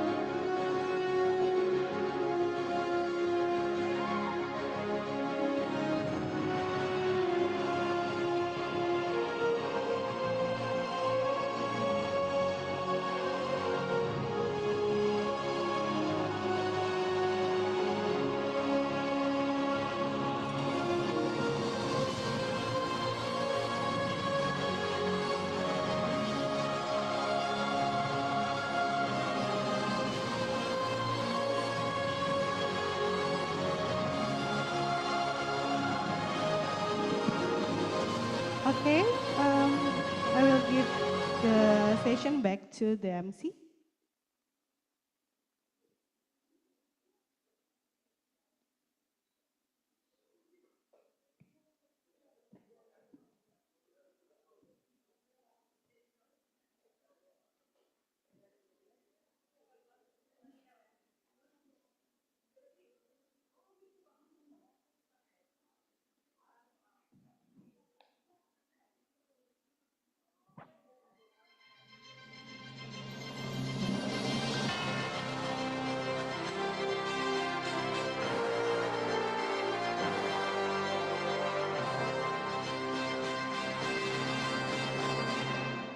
Thank you everyone for your engagement during the insightful session with Mrs. Zahrani. Now, I am honored to introduce our second speaker from Griffith University, Dr. Connie K. Rugan. Dr. Connie is an esteemed expert in the field of sustainable healthcare and has contributed significantly to research and practice, particularly in understanding healthcare dynamics within academic settings. Dr. Kenny will be sharing her presentation with the title, Are You Really Okay Living with the Climate Change? Without further ado, let us warmly welcome Dr. Connie.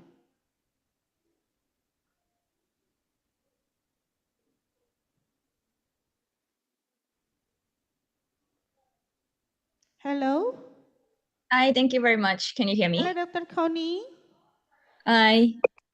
Hello. Can you hear me and see the slides? Yes, Yes, Miss.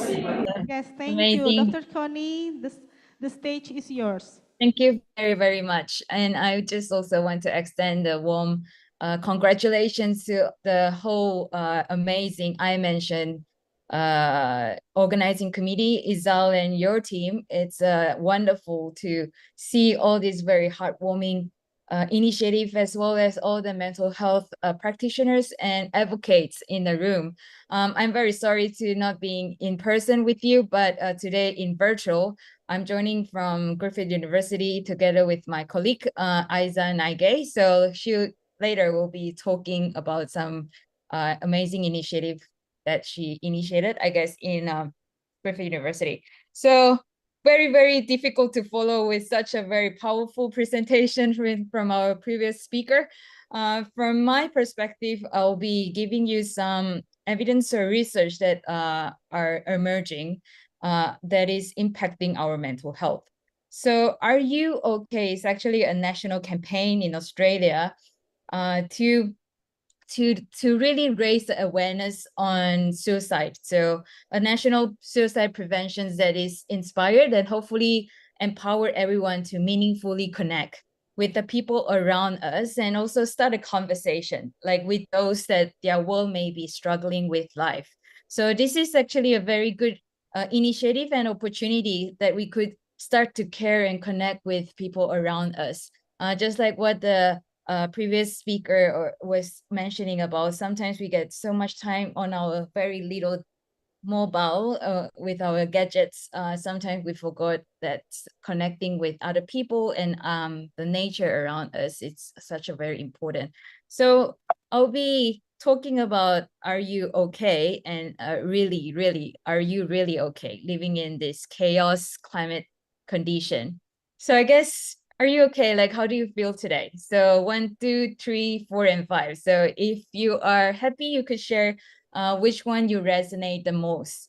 So sometimes emotions is very, very hard to put a word or a term to describe.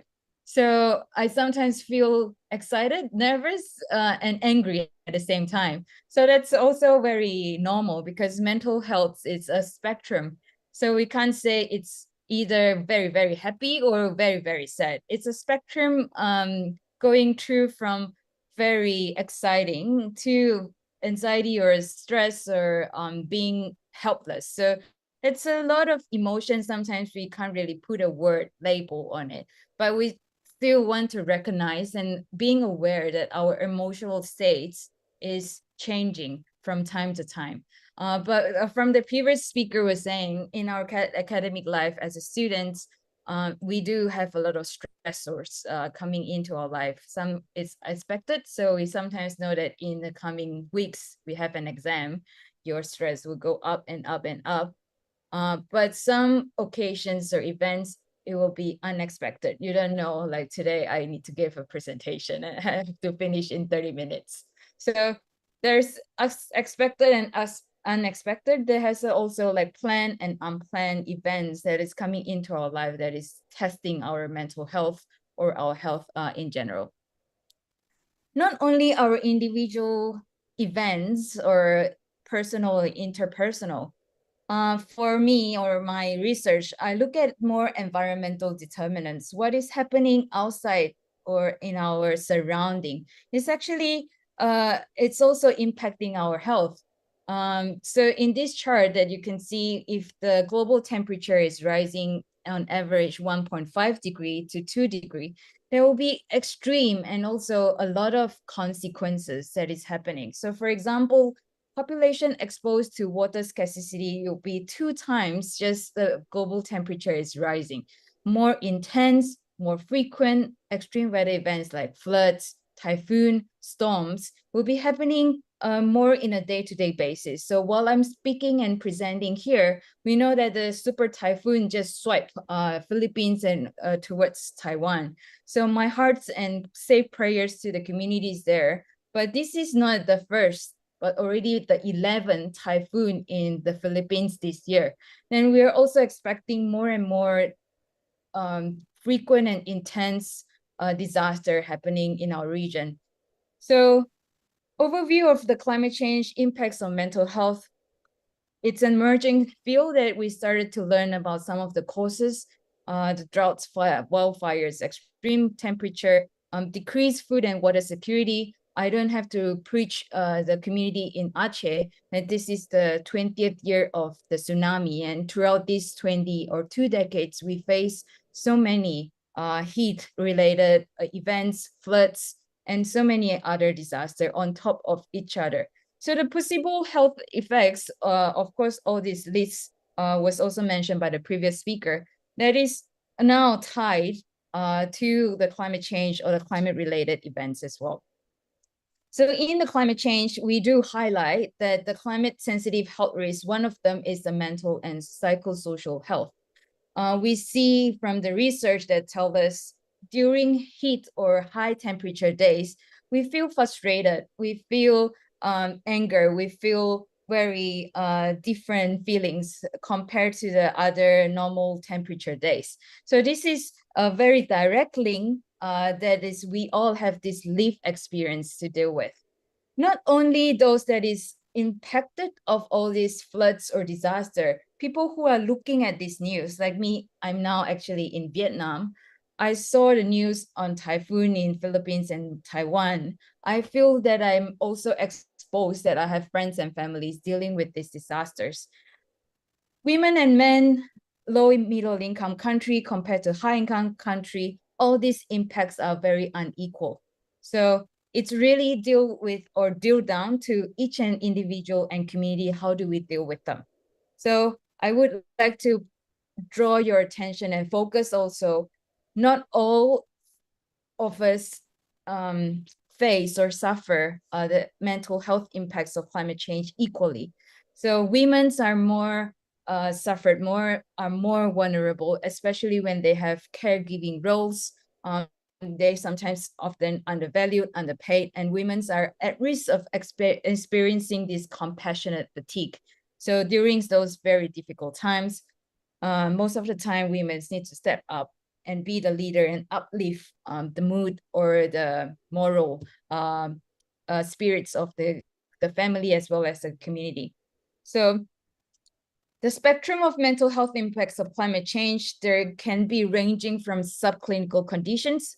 I also note that there's a psychology colleagues in the room. So in that field, they're also starting to see how DSM or diagnosis that could also be linked and also be connected with climate change impacts. So the clinical disorders up until the mental ill health, eco-grief. So seeing all these different nature and environment is changing, we feel this is not the same again. So when I go back to my hometown, no more trees, the river is polluted. So I feel the nature, the environment is different. So it's impacting my mental health. Then I wanted to say, of course, there's so many research telling us the very serious mental health impact. We also know that disaster is not an if question, it's a when question.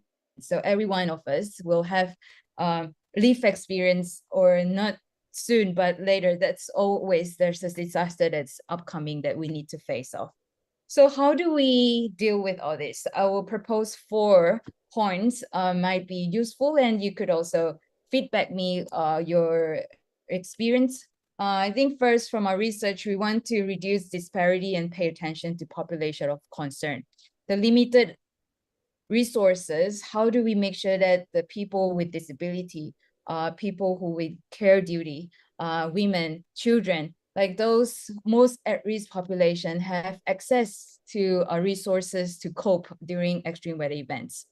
So this is a project that is also why I knew my good friend and colleague, Dr. Rina Suryani Okhtari. So we have collaborated to learn about the health impacts of climate change in 3 countries. So in China, Vietnam, and Indonesia. So in Indonesia, we do find that there's a lot of health impacts after floods or typhoons, and also big earthquakes. So during COVID time, some of the initiative we also look at, because of the lockdown, children can't go to school, and a lot of time will spark a lot of different conflicts or negative emotions during very stressful moments. So in China, they're trying to ask the parents, the children to come in front of the camera to make sure that they are okay. So combining or integrating with some parental workshops and other programs and initiatives to make sure that we are not overlook all these small pocket of communities that might be at risk, although we are on top and complying our public health measures. Second is access and expand our community mental health infrastructure. I really like the previous speaker was mentioning collaborating and connect with your colleagues and your professors and your lecturers. Making sure that when you are sad, when you need some help, you are able and comfortable to seek for help. So who are the people that can lend a shoulder for you, that can lend an ear for you to hear and to cry on? So, or you also can seek support from your religious and also faith-based organization and community. So the picture that I show on the screen was after a flood in Malaysia. So at the very first instant, we are trying to give out food like rice, noodles, oil for the community. But this organization was also highlighting or recognizing the importance of having a place for the community to come and also pray together. So although there's a lot of loss and damage in their property, like their houses, they can't go back to work immediately or after days after the events, but making sure that they are able to come together and pray or saying some hopeful messages, it's very, very helpful, especially after disasters. The third one is ensuring distribution of resources and an augment of this external stress and help. So you don't want to have more secondary or tertiary type of impact after an event. So like in the picture, you see all the food, the rice over there. It's just stuck in some places, and sometimes it's generating and having more and more events, more and more impact.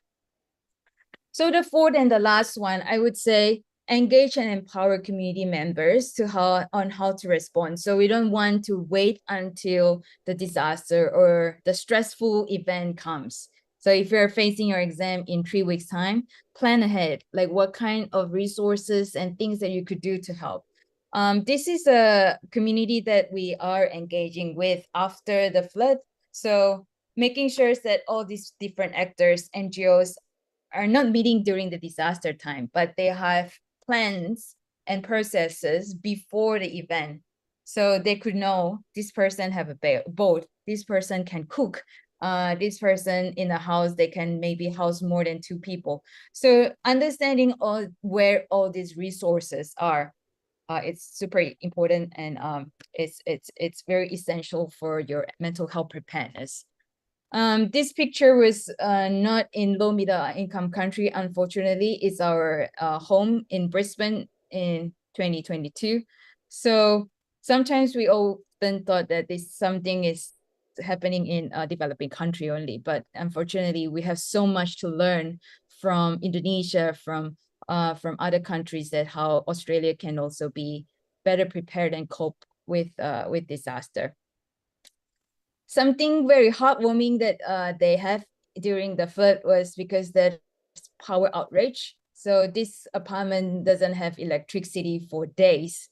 So when you don't have electricity, you don't have elevator also. So this apartment have more than 30 floors. The residents have to walk up 30 floors. So there's some stairs, angels providing food and chocolates and some very motivating, encouraging messages on the wall, so that you could take a rest when you go up to 8th floor and you keep going. So life is tough, but so are you. So there's like small little messages that you don't need high core research to tell you this is effective, and you can see how community come together and bond together and support each other's mental health. So I will stop here, and I am a strong advocate that nothing about you without you. So when we are talking about students' mental health. I can't be the academic who are just speaking alone. And I'm very, very, very fortunate to have our planetary health ambassador, as well as the president of the Griffith Planetary Health Club, Aiko Nage, to join me with this presentation. Aiko, can you hear us? And I'll put the slides up. Can you hear me okay? Yes, I can hear you. Okay, thank you. Can you share the slides, please? Sure. Give me 1 minute. Sorry.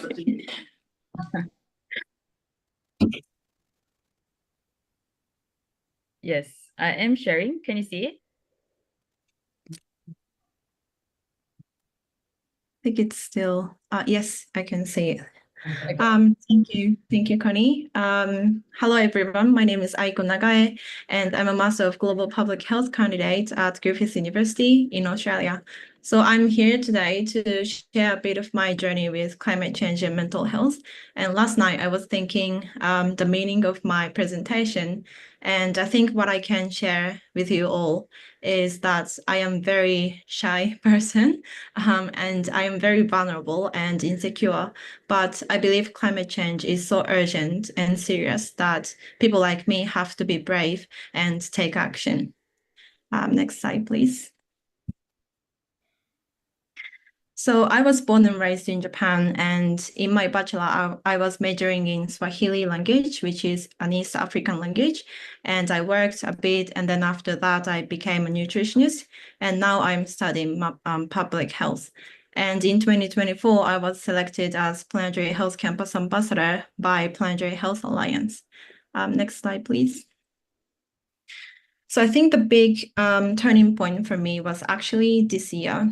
In 2017, I was volunteering at Maasai village in Tanzania, and people there told me that in their community, family connection is really strong. So if you have the same surname with that person, they consider you as a family. So if you, for example, if you lose your livestock, then the big family will be there for you and share their livestock to support you.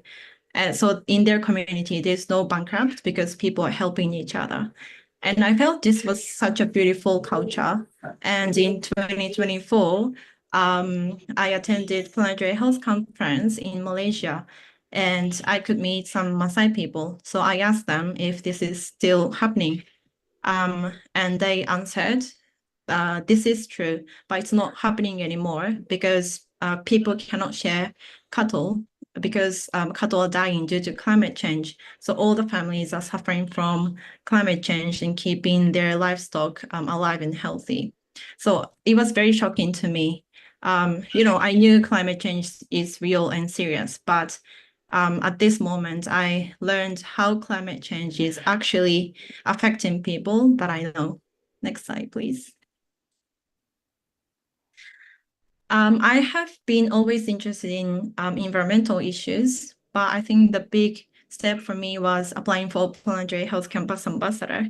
So when Dr. Connie told me about this opportunity, I decided to apply for it, but I had no confidence and I was so scared to apply, just like this little boy. And I told Connie that I want to give up because I thought I'm not skilled enough to lead action. But thanks to her support, I applied and luckily I got the position. So in January this year, I started to talk to my colleagues and classmates, and it turned out that people are also feeling the same with me. And a lot of people have passion, but the only thing we didn't have was a platform to discuss about this. So we formed a club aiming to create a space to connect, share, and take action for a better planet.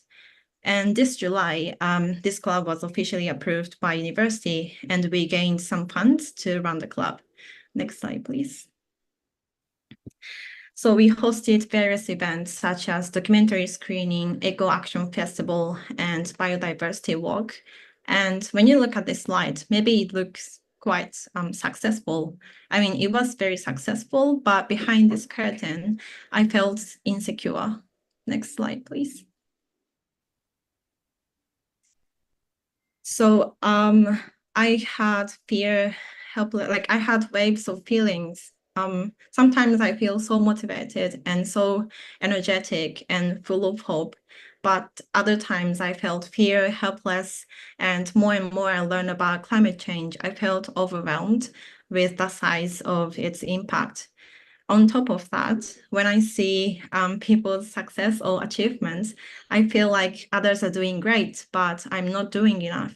And if I want to make bigger impact, I feel like I have to compete with others, get a good score on exams so that I won't miss any opportunities for my future. And it was very stressful.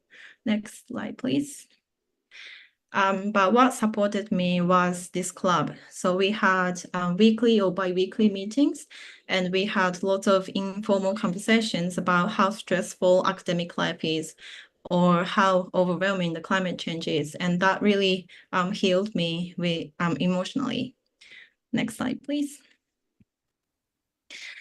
And other things that helped me is mindfulness, self-compassion, growth mindset, yoga and meditation. And currently I'm practicing negative capability. You may or may not hear about this word, but negative capability is ability to embrace uncertainty. So in schools, you learn 1 + 1 = 2. So, there's always answers, correct answers, and you learn how to reach to that answer as soon as possible, like effectively. But in real life, things doesn't work like that. Things are very more complex and uncertain. So through negative capability, I'm practicing to feel comfortable with not knowing things or with not every issues that I have solved.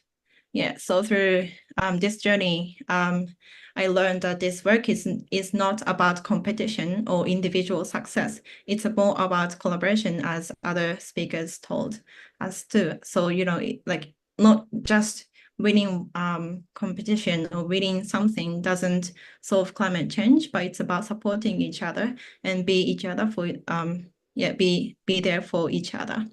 So this is my journey. I am still struggling a lot. I'm still shy. I'm still, scared of taking steps, but I think it's okay to feel my feelings, and we can still move on with having all of these feelings. Next slide, please. So thank you for listening. And here is a QR code from our club, and I'm more than happy to connect with you all. So if you want to send me email, feel free to do that. Thank you very much.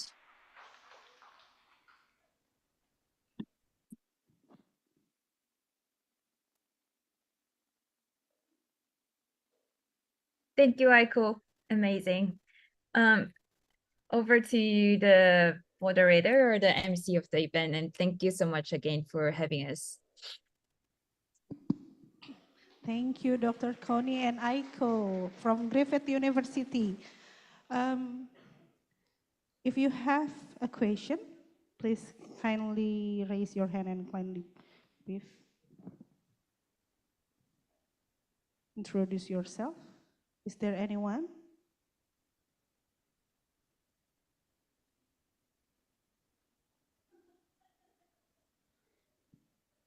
Okay, Mrs. Amna.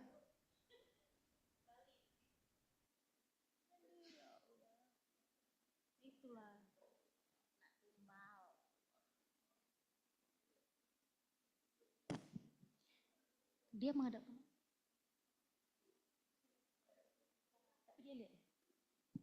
Okay, thank you so much for the opportunity. Thank you for Dr. Connie and then also Mrs. Aiko. It was a good and make me interested with your material because I had also the some experience. And my question is, based on your experience, is there any factor that influence or play an important role to to cope their mental illness or the mental health? Because right now I am doing for my research. I am doing for tsunami disaster after 20 years, but still they have like lower mental illness And when I compare with some factor like religiosity and forgiveness and gratitude, they become more religions, but it's hard for them to, how to say, it's hard for them to forgive. Maybe it can be said that they can forget, but they can't forgive. So based on your experience, Dr. Connie, is there any difference result in like your paper in Indonesia, Vietnam, or China? You have the same thing or not? I think that is my question. Thank you so much. And for Dr. Aiko, thank you for your sharings. I appreciate a lot. And I wish one day I can meet you. Thank you.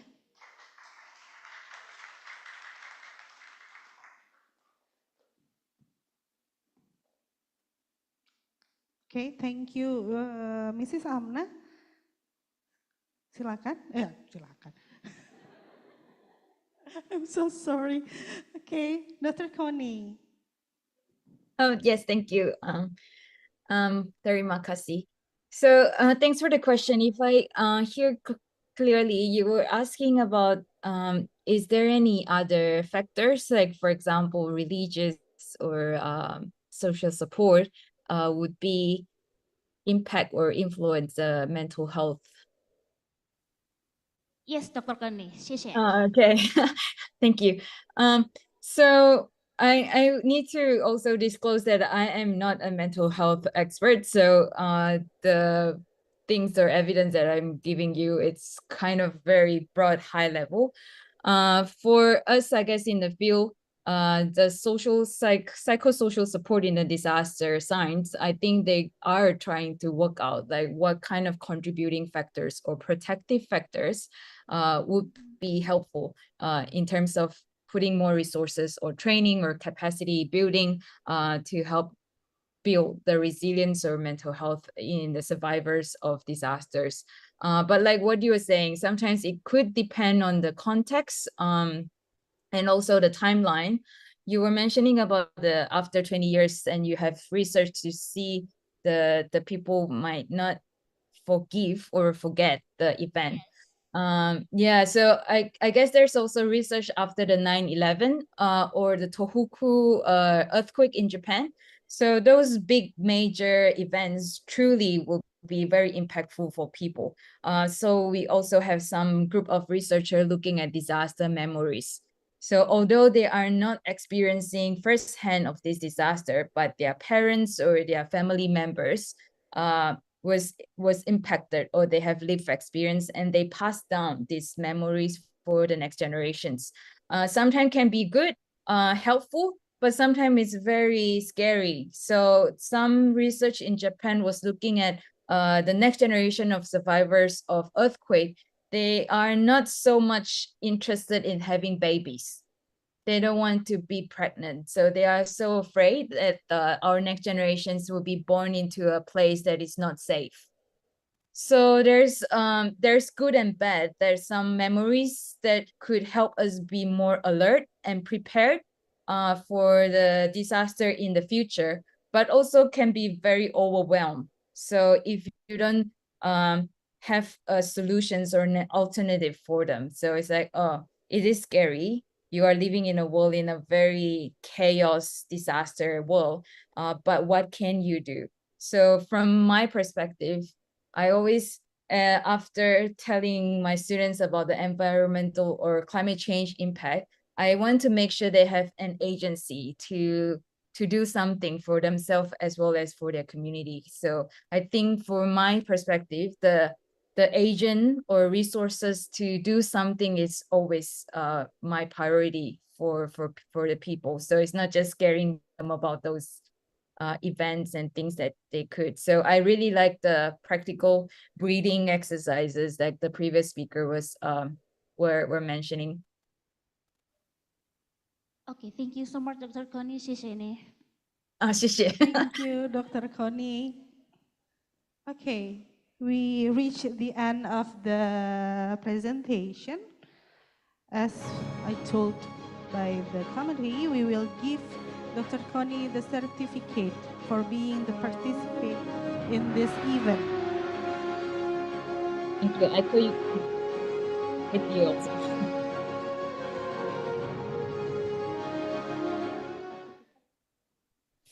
Dr. Connie K. Rugan, thank you very much for serving as a speaker in Imention Seminar 2024. As we come to the end of today's International Mental Health Competition event, I would like to extend our deepest gratitude to all our speakers, participants, and honored guests. We began this journey with the goal of exploring innovative strategies and fostering open conversation around mental health, particularly in academic setting. Our incredible speaker, Mrs. Zahrani and Dr. Hani Kerugan, have shared invaluable insight and practical strategies to help manage the pressure of academic life and to build resilience in the face of mental health challenges today. To all participants, we hope you leave today feeling inspired, informed, and equipped with new tools to tackle mental health issues with empathy and understanding. Let us carry forward the lesson learned today and continue to promote mental well-being in our academic and personal life. Thank you once again for your participation. We look forward to seeing you at future events as we continue our mission to break the pressure and create a more supportive academic environment for everyone. I am Rizana Rahmatan signing out. Thank you very much. Assalamualaikum warahmatullahi wabarakatuh.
All right, ladies and also gentlemen, once again, we also like to say thank you very much for our wonderful speakers, Mrs. Zahrani SPSI MPSI Psikolog and Dr. Connie Chairugan.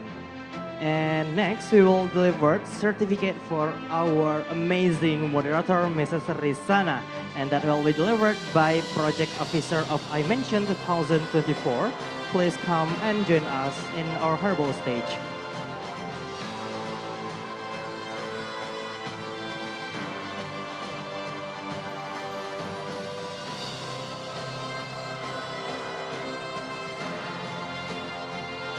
Alright, ladies and gentlemen, now we will sing the delivered certificate for our moderator, Mrs. Rizana, and this time delivered by Project Officer of Imention 2024. And please giving a big applause for us.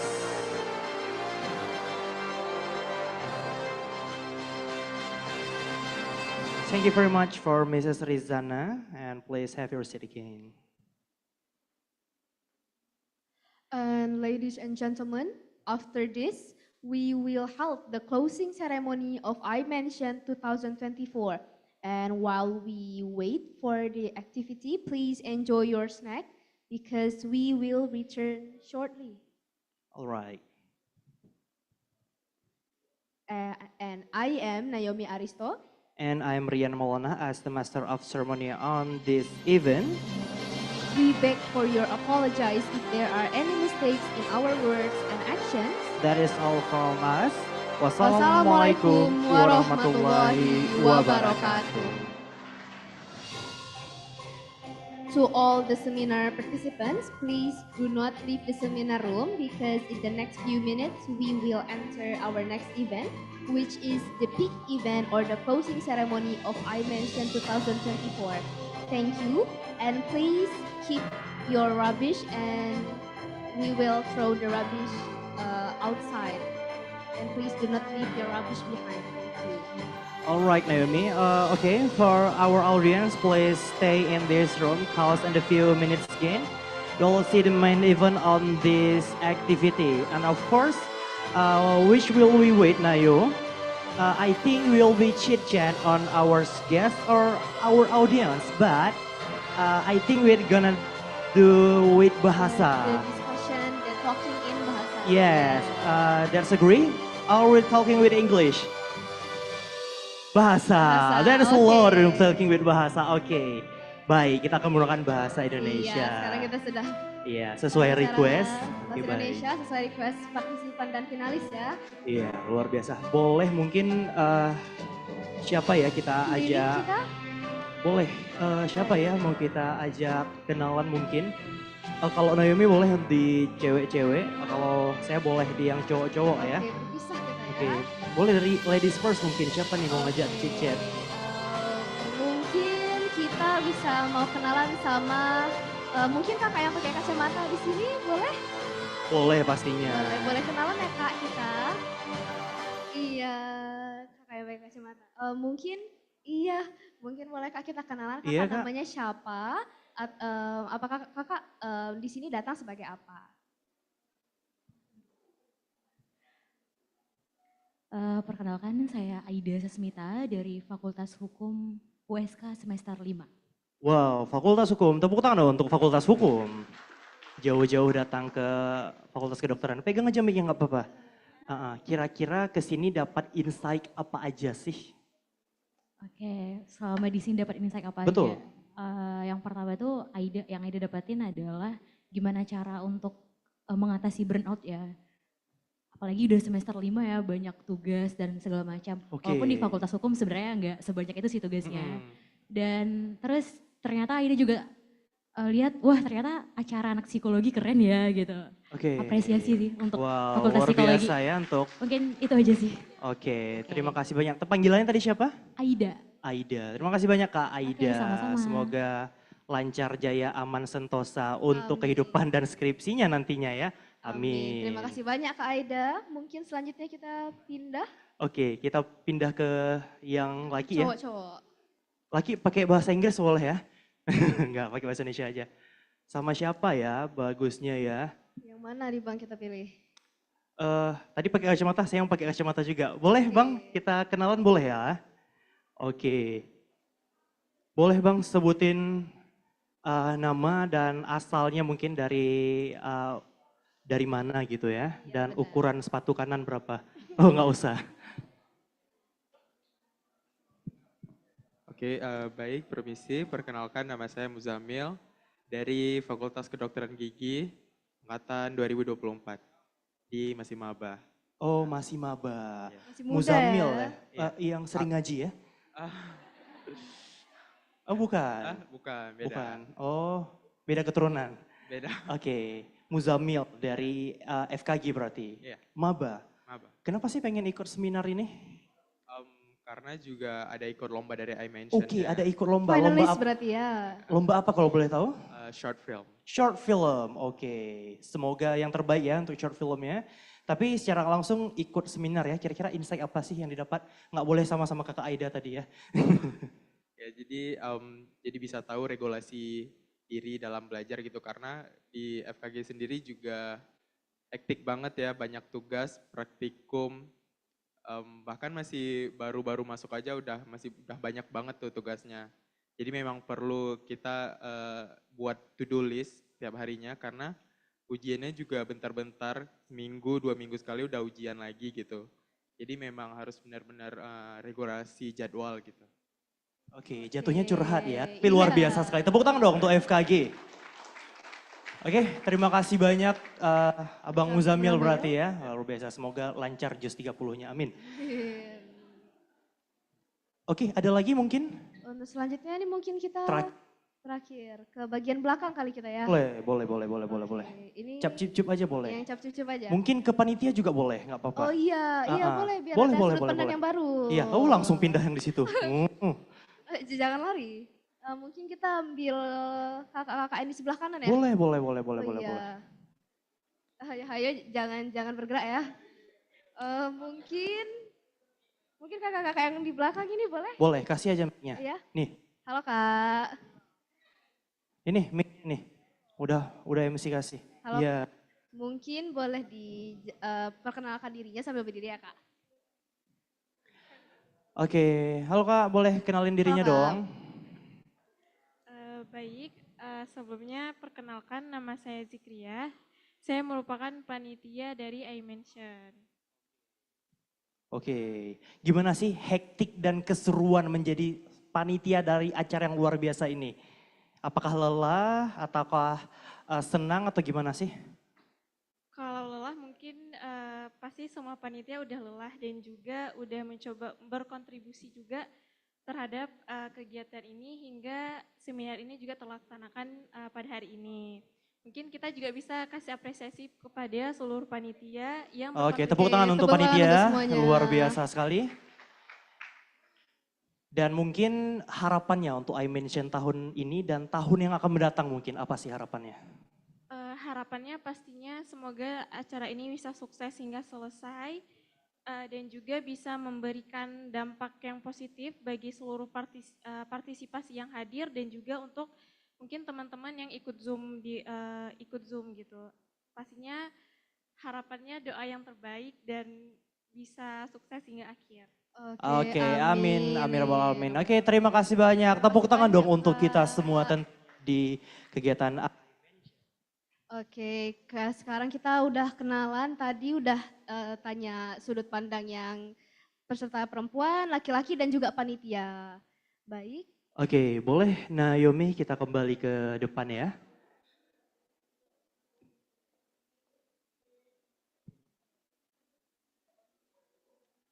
Baik, dari kita sendiri tentunya mengapresiasi dan sangat luar biasa ya kegiatan dari Imention. Mulai dari skenario kegiatannya dari awal hingga akhir. Kegiatan seminar yang sangat luar biasa dan berskala internasional.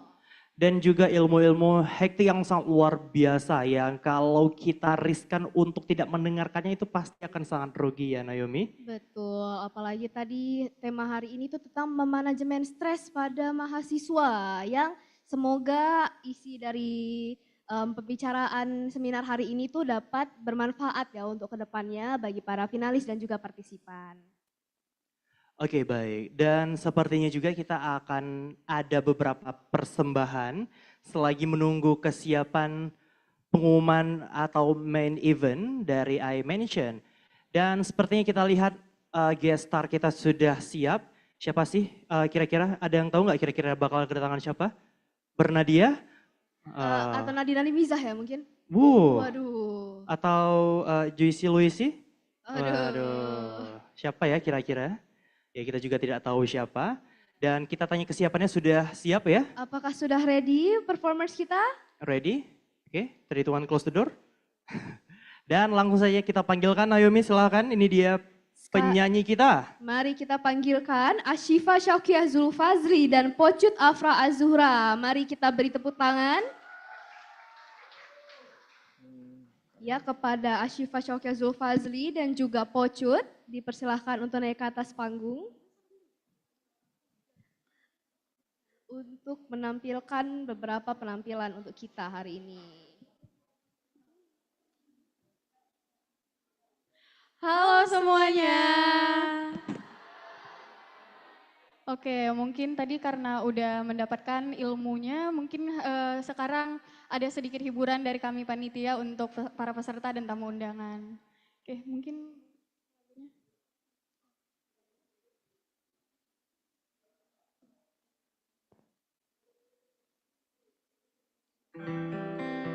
yang tahu lagunya bisa nyanyi bareng-bareng ya. Bareng ya. Akhirnya ini semua hanya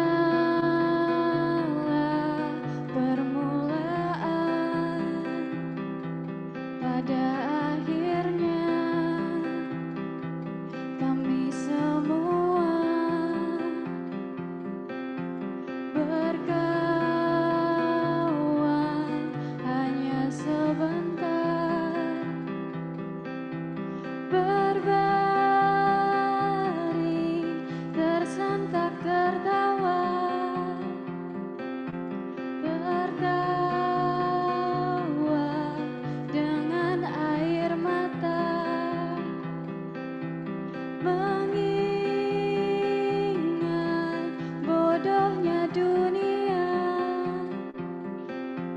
dan kita yang masih saja berusaha.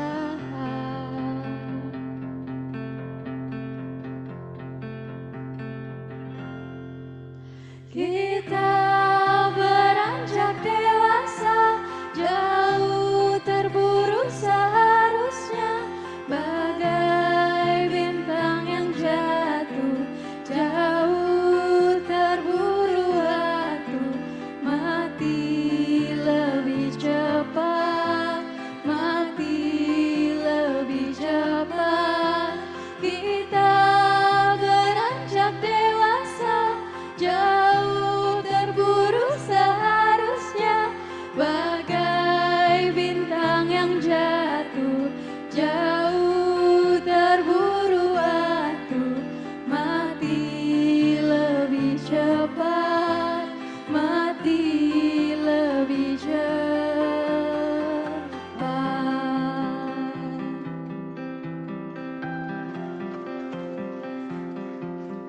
Pada akhirnya untuk pemeran harus menunduk. Pada akhirnya aku berdoa, namaku akan kau bawa, berbaring tersentak tertawa, tertawa dengan air mata, mengingat bodohnya dunia dan kita yang masih saja berusaha. Yang tahu lagunya, ayo kita nyanyi sama-sama ya. Beranjak dewasa, jauh terburu seharusnya, bagai bintang yang jatuh, jauh terburu waktu, mati lebih cepat, mati lebih cepat.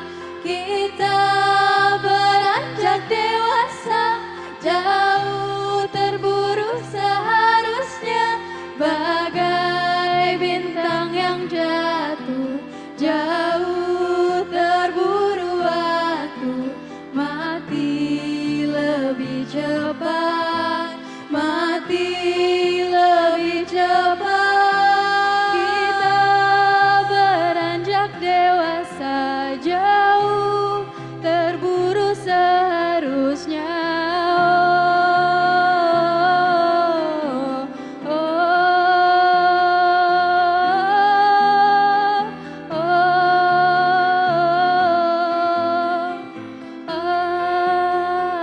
Pada akhirnya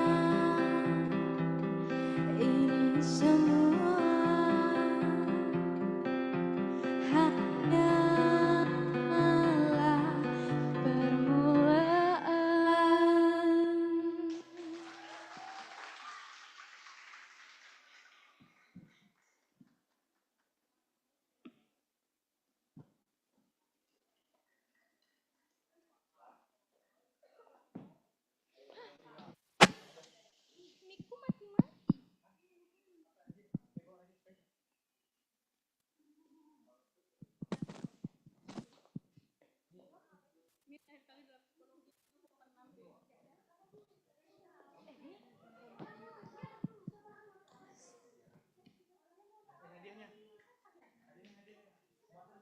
All right, please once again giving a big applause for the amazing performance.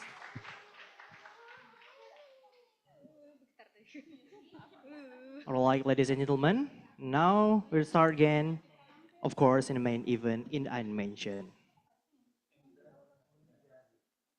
Assalamualaikum warahmatullahi wabarakatuh. All praises be to Allah who has given us health and opportunity so we can meet together in this very wonderful condition. Peace and salutation be upon our Prophet Muhammad sallallahu alaihi wasallam, along with friends and family who has brought us from the darkness into the lightness. Our respectable Warden of Faculty of Medicine, Dr.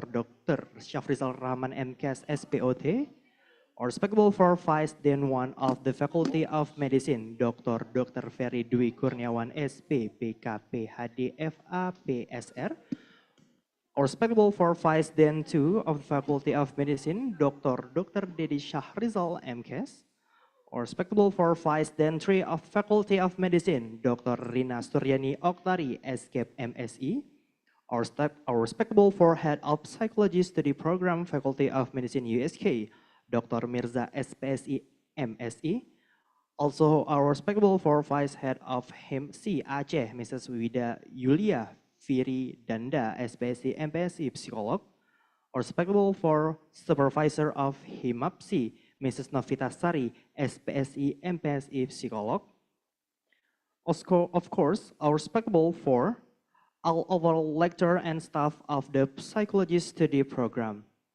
Our respectable Chairman of the Student Executive Board of Shahola University, Student Representative Council of the Faculty Medicine, Chair of the Student Executive Board of the Faculty Medicine, and Chairman of the Psychology Association of Shahola University, Muhammad Fayat Matondang.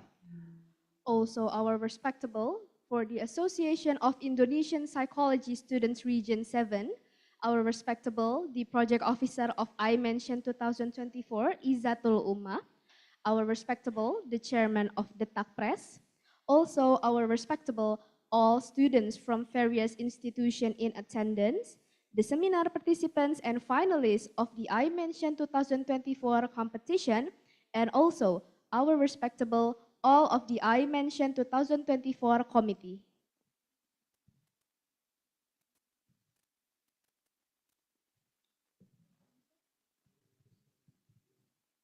I am Naomi Aristo. And I am Rian Maulana as the Master Ceremony of the day. Welcome to the closing ceremony of the International Mental Health Competition 2024.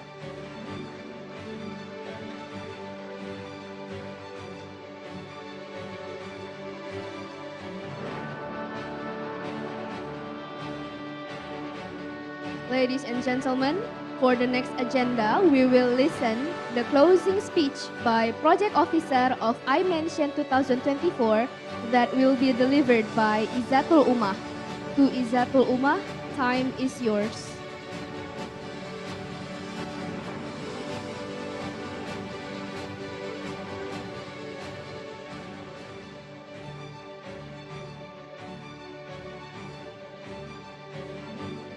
Oke, Assalamualaikum warahmatullahi wabarakatuh.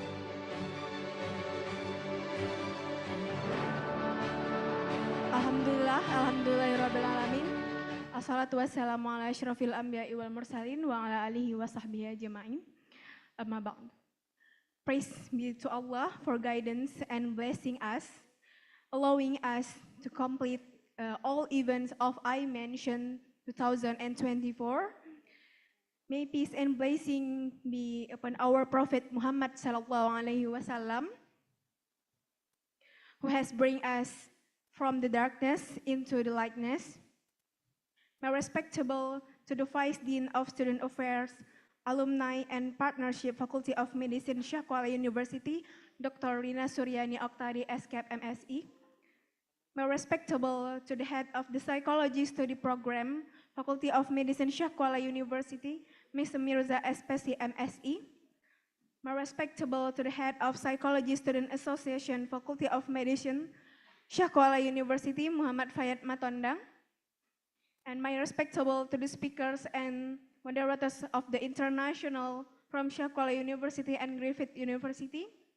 And also my respectable to the dearest guests from Student Association, Shakwala University and other student association from university in Banda Aceh who have attended this event, and also respectable to dearest participant of every kind activities of Imention, such as free counseling, international competition, specifically for the finalists, and also the participant of international seminar. And my deepest appreciation to all Imention member committee. We have successfully completed all activities of Imention, like our first event free counseling that held on 19 October was attended by 15 people, and also the international competition included participants from 6 countries such as Indonesia, Malaysia, Vietnam, Morocco, Egypt, and India. Finally, today, our international seminar brought in hundreds of participants, both in person, like this area, and online via Zoom meeting and live streaming YouTube. We sincerely would love to say thank you to you all, and say thank you to Faculty of Medicine from Syekh Kuala University, say thank you to Psychology Study Program Syekh Kuala University, all speakers and moderators, media partners, sponsorship, performance, participant for each category of Imention activities, and also the dedicated committee who have worked hard to make Imention a successful on this moment. Final statement for me is thank you for your attention and support to Imention 2024. We are from the committee, just want to say apologize for any shortcomings in the kind of activity in Imention. We hope this event bring a positive impact to our participants and bring positive impactful on your life and your student life in college. That's all for me. Thank you for your participation in Imention. See you in Imention 2025, I think. Assalamualaikum warahmatullahi wabarakatuh. Ladies and gentlemen, next let we hearing a closing speech that will be delivered by head of the psychology program of the Faculty of Medicine, USK, Dr. Mirza SPSI MSE. With an honor, the time is yours.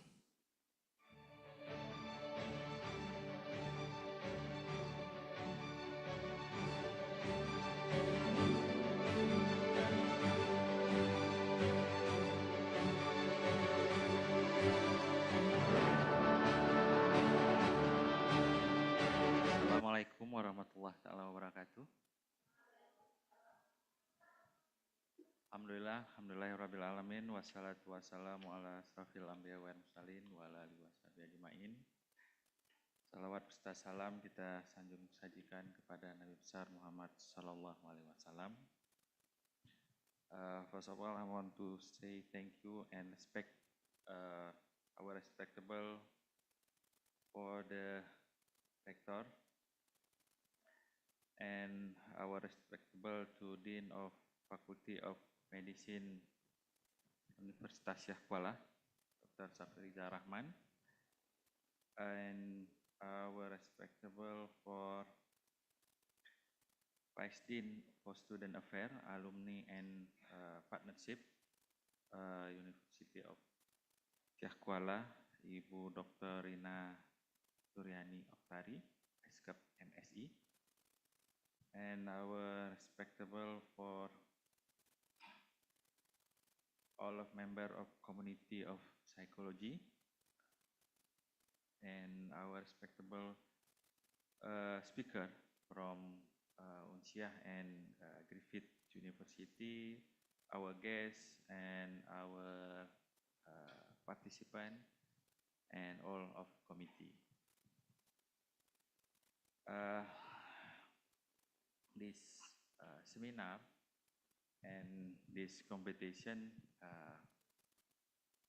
is conducted by student of psychology and support by medical faculty. Topic involving stress in management of student life. I think stress is part of our life, not even of us without stress. And we recognize the mental health is essential in facing modern life and make our life is stress, and various aspects of stress is academic, social life, and work life, job, even relation between friend, parents, lecture. Today we make conclusion of our Imention 2024 series is programmed to dedicate World Mental Health Day while training our community to mental health awareness, especially context of post-tsunami recovery from 2004 disaster. The international collaboration between Universitas Syekh Kuala and Griffin University is clear example of our committee to support global mental health.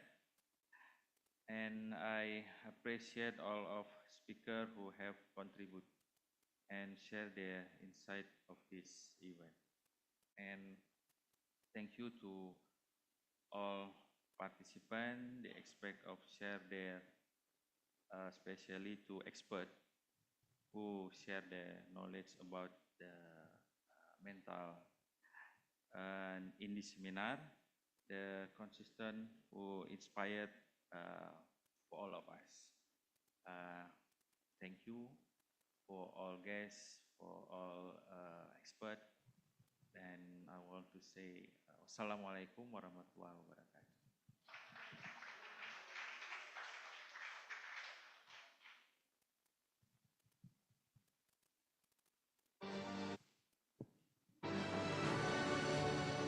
Ladies and gentlemen, next we will hear a closing speech that will be delivered by Vice Dean 3 of the Faculty of Medicine by Dr. Rina Suryani Oktari, SCAP MSE. To Mrs. Rina, with an honor, please welcome.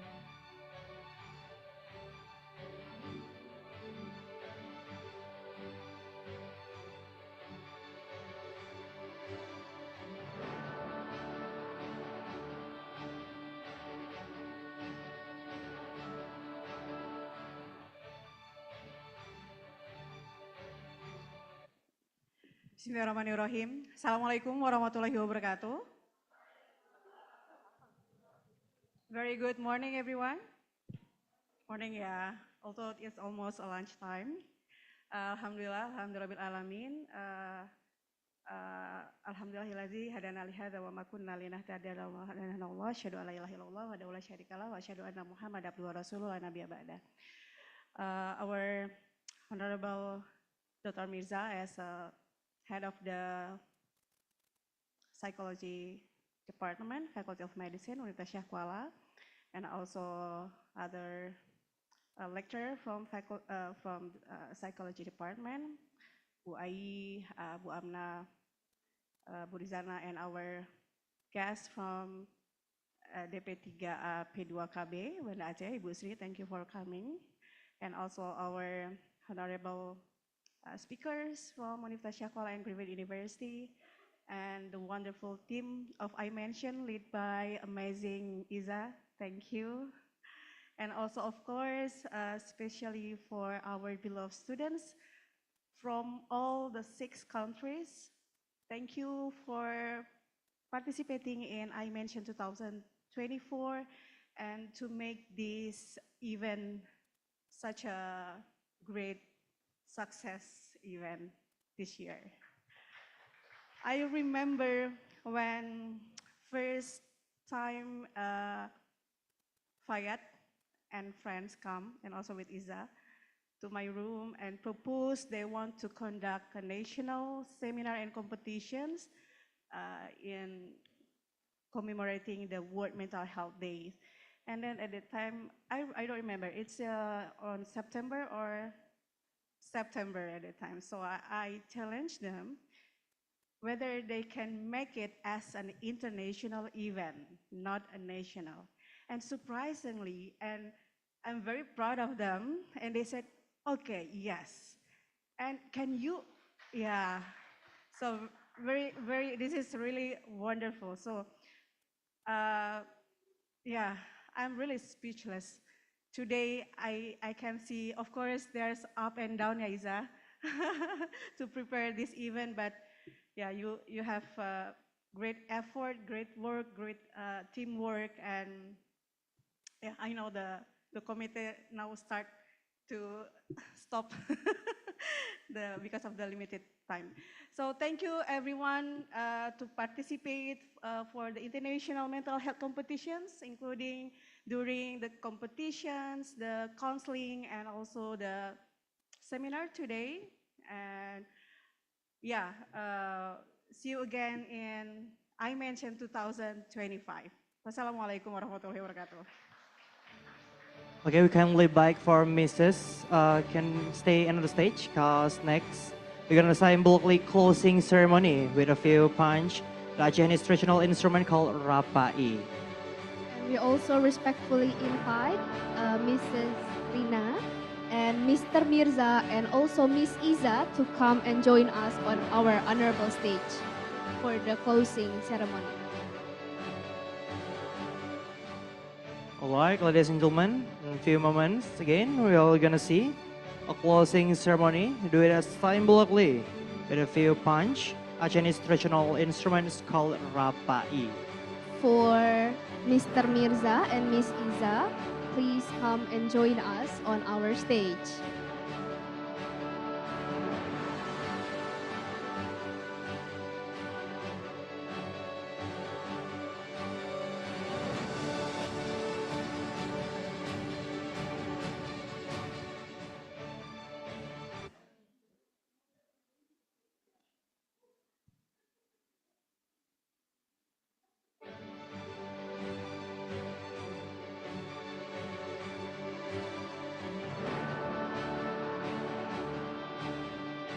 All right, ladies and also gentlemen, as we saw, honorable ladies and gentlemen are ready on the stage.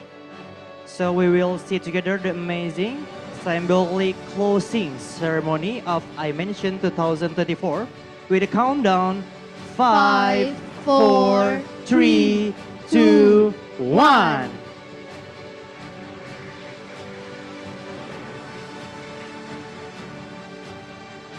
Alhamdulillah, the International Mental Health Competition 2024 has officially closed. And we're begging for our honorable guests on the stage, please. We're gonna take a picture with a few moments, okay? And we also invite our honorable guests in our seat and come and join us in our honorable stage, please. Please, for all the guests to also come to the stage for the documentation process.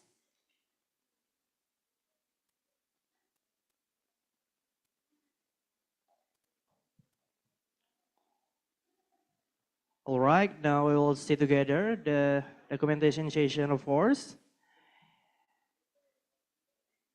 And now this event, and Imention 2024 has officially closed. And I hope in the next year, Imention must be attend again. And I hope this even more amazing and wonderful, I think. Yes, we will wait for the next year of Imention 2025, and we believe that it will be as amazing as it is today. All right, thank you very much for all our guests on our honorable stage, and please have your seat again.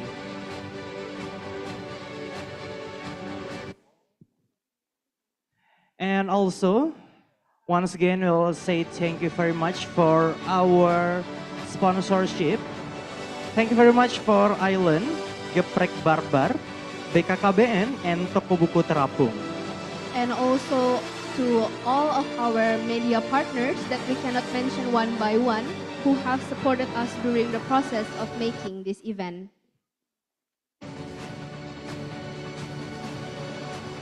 All right, ladies and gentlemen, now it is time to enter the closing event of Imention, the announcement of the international competition with the essay, poster design, and the short movie competition brands. Okay, please give a big applause for us.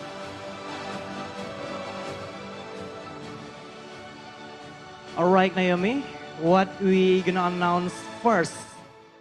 Okay, so now we are going to first announce the winner of the SI competition branch. All right. Announcement of SI winners.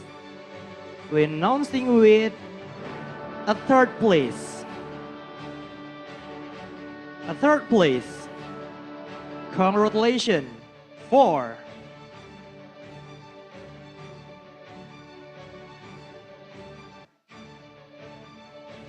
all right.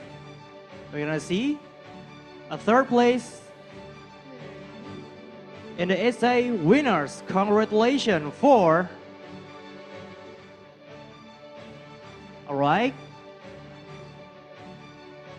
Okay, maybe we will.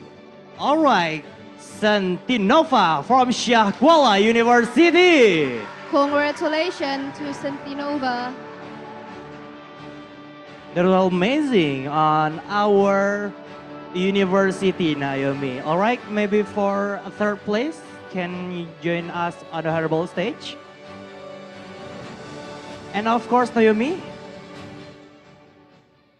the second place. All right. Okay, now we will announce the second place for the SI winners. For the second place, will be awarded to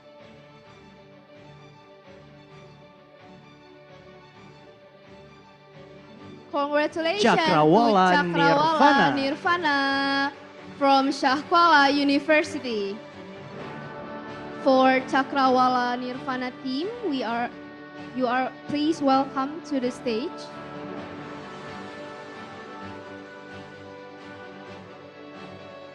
All right, ladies and also gentlemen. Now we will see who's the third place in this essay competition. And the third place, the essay competition, congratulations for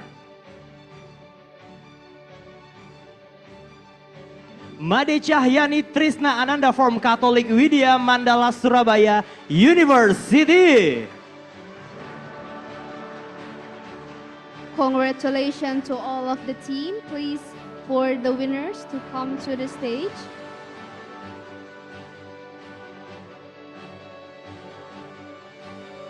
All right, once again, we're begging for all the winners in this essay competition to come and join us with our honorable stage.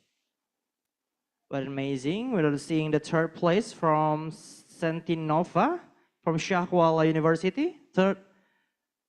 All right. And of course, with honorable, we kindly invite the winners and Mrs. Rina Suryani Oktari Escape MSE to join us on honorable stage for the award handover and photo session.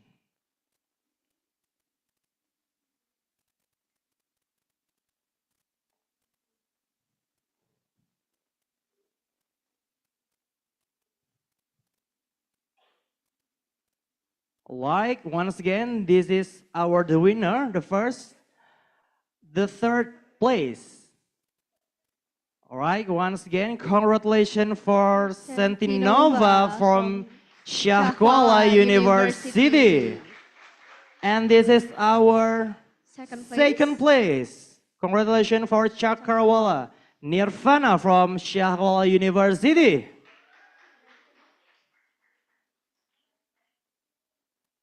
And now for our first place for Team Made Cahyani Trisna Ananda from Catholic Widya Mandala Surabaya University. And we're begging a few minutes for taking a picture. All right.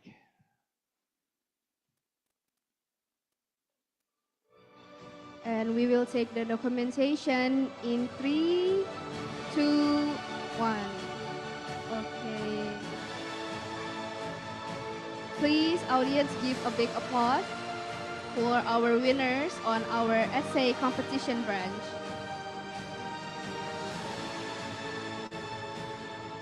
All right, Naomi. Next will be announced the education poster competition. Wow.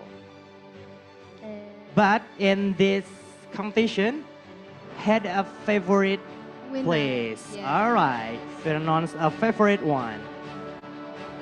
The favorite place. Well, like say congratulations for Supernova from Syahkuala University.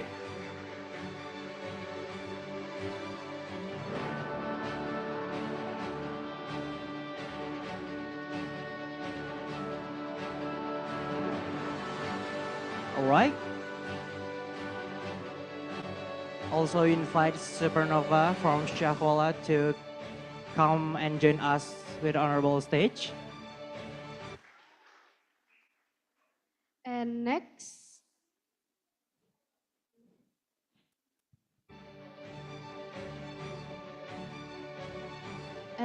we will announce for the third winner on the education poster competition. So the third winner of the essay poster competition goes to, congratulations to Mine 5 from Syahkuala University.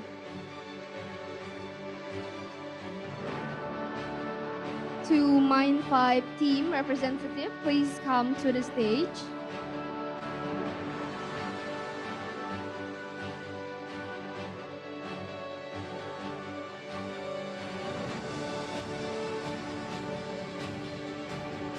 All right, Naomi, this is one amazing moment, and we're gonna announce the second place.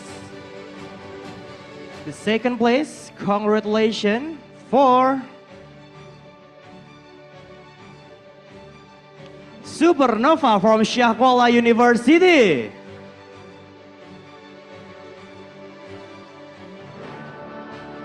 We're begging for Supernova from Syahkuala University. Come and join us in our honorable stage.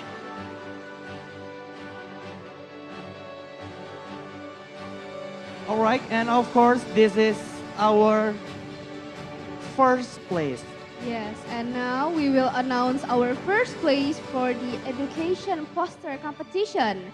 For the first place, we would like to say congratulations to Mulyadi from Akademi Keperawatan Tengku Fakinah, Banda Aceh. Congratulations to Mulyadi. And for the representative, please come to the stage.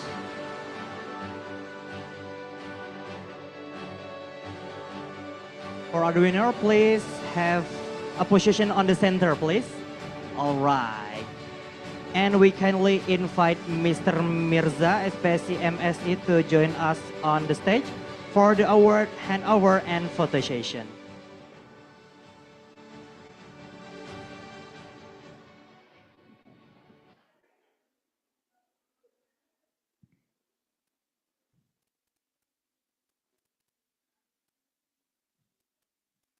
All right, ladies and gentlemen, now we will sing a handover.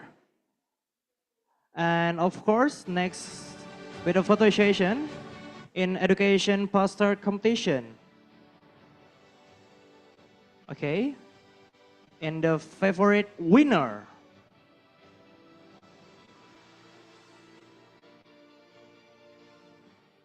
All right, this is our favorite winner. Congratulations once again to Supernova from Syahkuala University.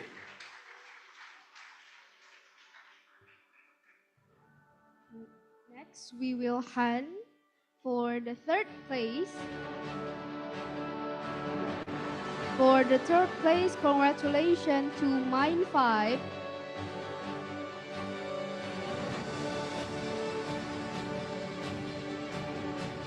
All right, what an amazing moment. And this is our second place. Our second place, once again, we'd like to say congratulations to Supernova from Sekolah University. And now for our first winner for the education poster competition, we would like to say congratulations to Mulyadi from Akademi Keperawatan Tengku Fakina, Banda Aceh.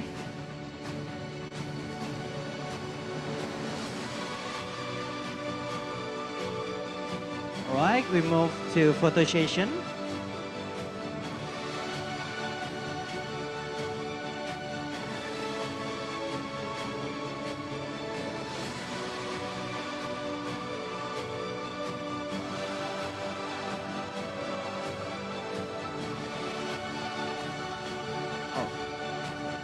Okay, once again with another pose.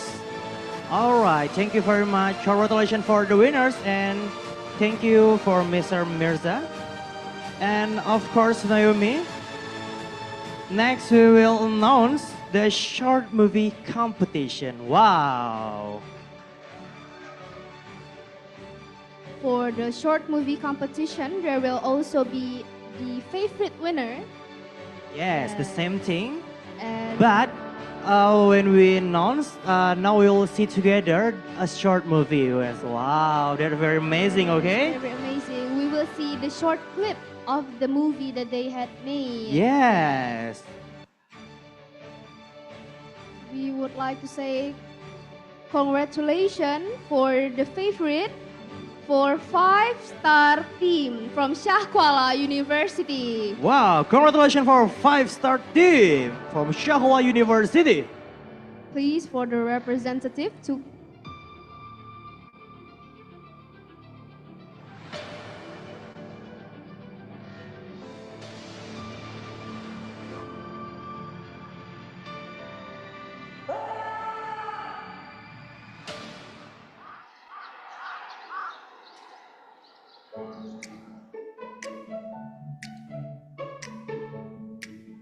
Hi, I'm Saga. My life's perfect. And also I have so many friends. Until someday.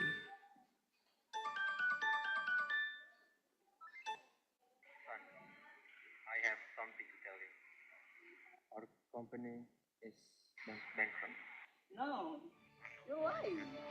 All right, that's it from 5-star team Sekolah University. Please give him big applause. please for the representative to come. All right, the third place from short movie competition. We would like to say congratulations for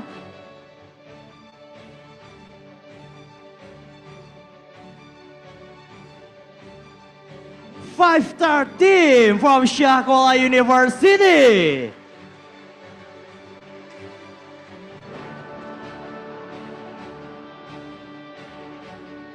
All right, we will see together the movie. Now we will announce the second place. For the second place, we would like to say congratulations to Muhammad Al-Fayat from Gajah Mada University. And of course, we want to go watch together for Muhammad Al-Fayat, Gajah Mada University. When I was a child, everyone said that deep down, people are good. I wanted to deny it, to run away, to shoot to the world that they are the worst of the worst. Everything was a conflict in my mind. I as if my life was being taken away. My name is Nadia. Wow, please give a big applause for Muhammad Al-Fayad from Gajah Mada University. What amazing clip, Naomi. And of course, we will announce first place, but we will check sound first. Yes. From Gajah Mada University, very applause. From Syah Kuala University. All right. And the first place on the short movie competition, congratulations to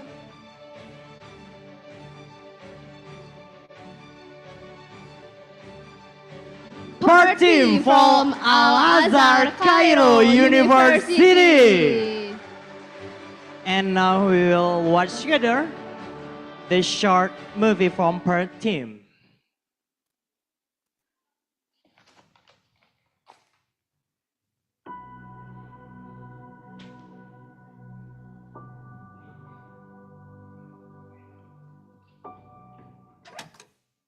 Hey Nico, how are you going to class today?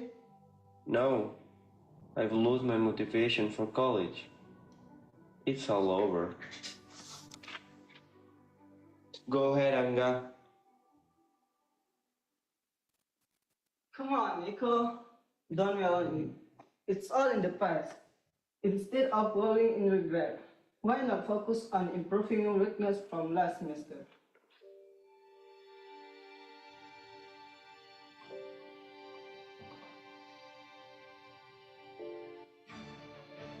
What amazing short movie from per team Al-Azhar Cairo University. Please And- welcome and join us on our ball stage, our representative, of course. And we kindly invite Miss Novita Sari, SPSI MPSI Psikolog, to join us on the stage for the award handover. For Miss Ai, please come to the stage to hand over the award.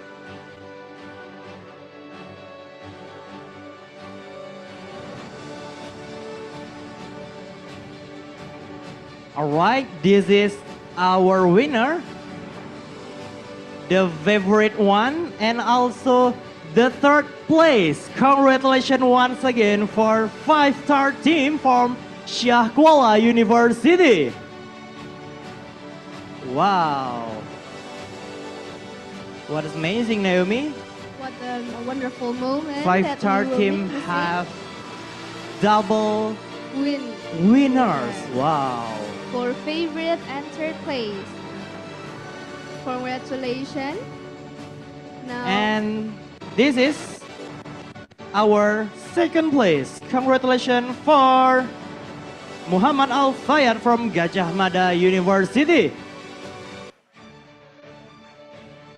and next for our first winner, the third team from Al-Azhar Cairo University. Once again, congratulations.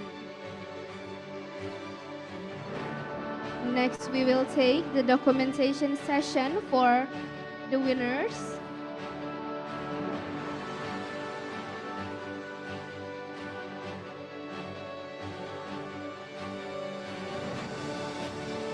What an amazing moment. Yes, of course. Thank you very much for Mrs.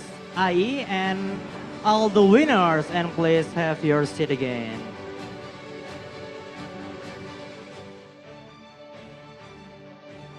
All right, Naomi, what an amazing moment we have seen together. And we also like to say thank you very much again for our sponsorship.